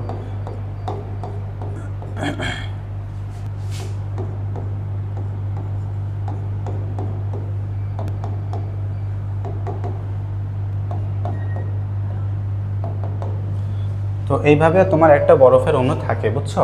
তো দেখো, একটা অক্সিজেনের সাথে তোমার কয়টা হাইড্রোজেন বন্ধন আছে এখানে, তুমি নিজেই দেখো। এটা ধরো একটা, তাহলে এই যে মোটামুটি এই যে জায়গাটা, তো দেখো এই একটা তোমার হাইড্রোজেন বন্ধন, এই একটা হাইড্রোজেন বন্ধন, তো টোটাল কয়টা? দুইটা। প্রত্যেকটা জায়গায় দেখবা সেম। এইটাকে যদি আমরা হিসাব করি, দেখো এই একটা হাইড্রোজেন বন্ধন, এই একটা হাইড্রোজেন বন্ধন। এইটা কি হাইড্রোজেন বন্ধন? না, এটা তো সমযোজী বন্ধন, এটা কিন্তু হাইড্রোজেন বন্ধন না। হাইড্রোজেন বন্ধন হচ্ছে এইটা, ঠিক আছে? সো আমাদের অ্যান্সার কত? 2। তাহলে কয়টা হাইড্রোজেন বন্ধন আছে? দুইটা হাইড্রোজেন বন্ধন আছে। তোমাদের বইতে মেবি 4টা আছে, আমি শিওর না, অনুশীলনীতে মেবি 4টা আছে। তো 4টা থাকলে ওটা ভুল আছে, কিন্তু অ্যান্সার হবে 2, যেহেতু একটি অক্সিজেন বলেছে। একটি অক্সিজেন পরমাণুতে অবশ্যই দুইটা হাইড্রোজেন বন্ধন আছে, আমি তোমাদের দেখালাম। আচ্ছা, কোন যৌগে অক্সিজেনের জারণ সংখ্যা -12 হয়? সুপার অক্সাইড যেগুলো আছে সেগুলোতে -12, বুঝছো? সুপার অক্সাইড কোনটা আছে এখানে? KO2। সুপার অক্সাইড কোনটা আমি শিখিয়েছি, যার জারণ সংখ্যা বা যার যোজনে যেটা থাকে সেটা দিতে হবে, সেটা হচ্ছে আমাদের সুপার অক্সাইড। আচ্ছা, এরপরে বলেছে পানিতে নিচের কোন পদার্থের দ্রাব্যতা বেশি? তাহলে এই ক্ষেত্রে আমাদের দ্রাব্যতা বেশি মানে কি? দ্রাব্যতা বেশি মানে যার পোলারায়ন বেশি। দ্রাব্যতা বেশি মানে পোলারায়ন বেশি। পোলারায়ন বেশি হলেই তো তোমার মানে বেশি হবে, দ্রাব্যতা বেশি হবে, ঠিক আছে? ওকে, তো পোলারায়ন বেশি যার, তার মানে সমযোজী ধর্ম খাটবে, ওই সূত্র খাটবে। তাহলে ক্যাটামামা, অ্যানায়ন যেহেতু সেম, তাহলে ক্যাটামামা ছোট কোনটা? Sodium, calcium, barium. Calcium barium তো এমনি বাদ। সোডিয়াম, অ্যালুমিনিয়াম, এর মধ্যে অ্যালুমিনিয়াম হচ্ছে ছোটো, তাহলে AlCl3 আমাদের অ্যান্সার হবে। তো এইটাই আর কি মোটামুটি। তাহলে আমাদের শেষ হয়ে গেল আমাদের 3 অধ্যায়ের যে এটা ছিল অনুশীলনের প্রশ্ন, সলভ করে দিলাম আর কি আমি। তো আশা করি তোমরা বুঝতে পেরেছো খুব ভালোভাবে। যদি না বুঝতে পারো অবশ্যই আমাকে ইনবক্সে জানাইতে পারো, আমি আরও ক্লিয়ার করে দেওয়ার চেষ্টা করব। খুবই ইম্পর্টেন্ট আমাদের অনুশীলনের প্রশ্নগুলো, তোমরা ডেইলি সুন্দর করে ক্লাস করো। আমাদের ভাইয়েরা যে ক্লাসগুলো নিচ্ছেন এবং আসিফ ভাই আশা করি খুব সুন্দর করে তোমাদের সব অধ্যায়গুলো পড়িয়ে দিচ্ছেন, মেরিনের সাথেই থাকো, ইনশাল্লাহ ভালো কিছু হবে। এবং অনুশীলনী প্রশ্ন অবশ্যই সলভ করতে হবে। তুমি যদি অনুশীলনী প্রশ্ন সলভ না করে পরীক্ষার হলে যাও তাহলে কিন্তু আসলে নিজের পায়ে নিজে কুড়াল মারার মতো একটা অবস্থা, ঠিক আছে? আমি লাস্ট 1 সপ্তাহ মেডিকেলের আগে লাস্ট 1 সপ্তাহ শুধু আমি মানে শুধু এই যে অনুশীলনের যে প্রশ্নগুলো আছে এগুলাই সলভ করেছিলাম, বুঝছো? কারণ অনুশীলনের প্রশ্ন থেকে হিউজ অ্যামাউন্টের প্রশ্ন মানে রিসেন্ট ইয়ারগুলোতে আসতেছে।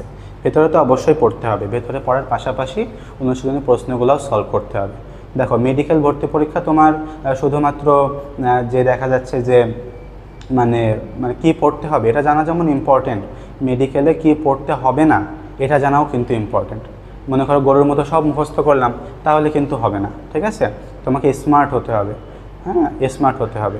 স্মার্টলি পড়ালেখা করলে তখনই তুমি মেডিকেলে চান্স পাবা, ঠিক আছে? 1 লক্ষ থেকে 1.5 লক্ষ স্টুডেন্ট তোমার পরীক্ষা দিবে, তার মধ্যে যদি মাত্র 4 থেকে 5,000 সিট, তোমাদের তো মানে 5,000 সিট, তো এই যে এত কম সংখ্যক সিট কল্পনা করা যায়?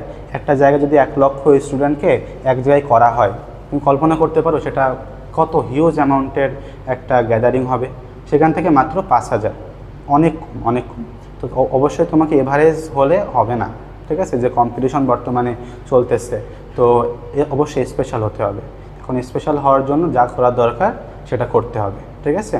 আর অবশ্যই মনে রাখতে হবে তোমাকে শুধুমাত্র খুলনার কয়টা স্টুডেন্ট না, তোমাকে ঢাকার নটর ডেমের স্টুডেন্টের সাথে মানে প্রতিযোগিতা করতে হবে, তারপরে সেন্ট জোসেফ স্টুডেন্টের সাথে প্রতিযোগিতা করতে হবে, আমাদের খুলনায় সিটি কলেজের স্টুডেন্টের সাথে প্রতিযোগিতা করতে হবে, দেন আরও সারা বাংলাদেশের নাম করা কত কলেজ আছে, তাই না, প্রায় 4,000-এর বেশি কলেজ, সব কলেজের স্টুডেন্টদের সাথে, মেধাবী স্টুডেন্টের সাথে ফাইট করে তোমাকে চান্স পেতে হবে। তো এটা আশা করি মানে যে কতটা কঠিন সেটা তোমরা অনুধাবন করতে পারতেছো, ঠিক আছে। তো অবশ্যই ভালোভাবে পড়ালেখা করতে হবে, তা না হলে খুবই টাফ বর্তমানে চান্স পাওয়া। তো ঠিক আছে, ভালোভাবে পড়ালেখা করো, মেডিনের সাথেই থাকো এবং রেগুলার কমপ্লিট করে ফেলো। এত হিউজ পড়ালেখা যে একদিন যদি পড়া জমে যায়, পরের দিন কিন্তু সেটা কাভার আপ করা খুবই কঠিন। সো যতই কষ্ট হোক রেগুলার করো, করে তারপরে পরের দিন এসে পরীক্ষাটা দাও, ঠিক আছে, এই আর কি। আর এই সময়টা আসলে তোমার জীবনের মোড় পাল্টে দিবে। এই সময় তুমি যে পরিশ্রম করবা, এই সময় যে তোমার জীবনের অভিজ্ঞতা হবে, এটা আসলে মানে তোমার জীবনের মোড়ই পাল্টে দিবে, জীবনকে চিনতে শেখাবে যে জীবন আসলে কী জিনিস, এইটা তুমি এই পর্যায়ে এসে শিখতে পারবা। তো এখন যদি পরিশ্রম না করো তাহলে তো সফল হতে পারবা না, তো তোমার কথা কেউ শুনবেও না, ঠিক আছে। তো অবশ্যই ভালোভাবে পড়ালেখা করো, সবার জন্য শুভকামনা। ঠিক আছে, আমি বিদায় নিচ্ছি, দেখা হবে ইনশাল্লাহ অন্য কোনো ভিডিওতে, অন্য কোনো ক্লাসে, ঠিক আছে। ততক্ষণ পর্যন্ত ভালো থাকো, সুস্থ থাকো, আসসালামু আলাইকুম।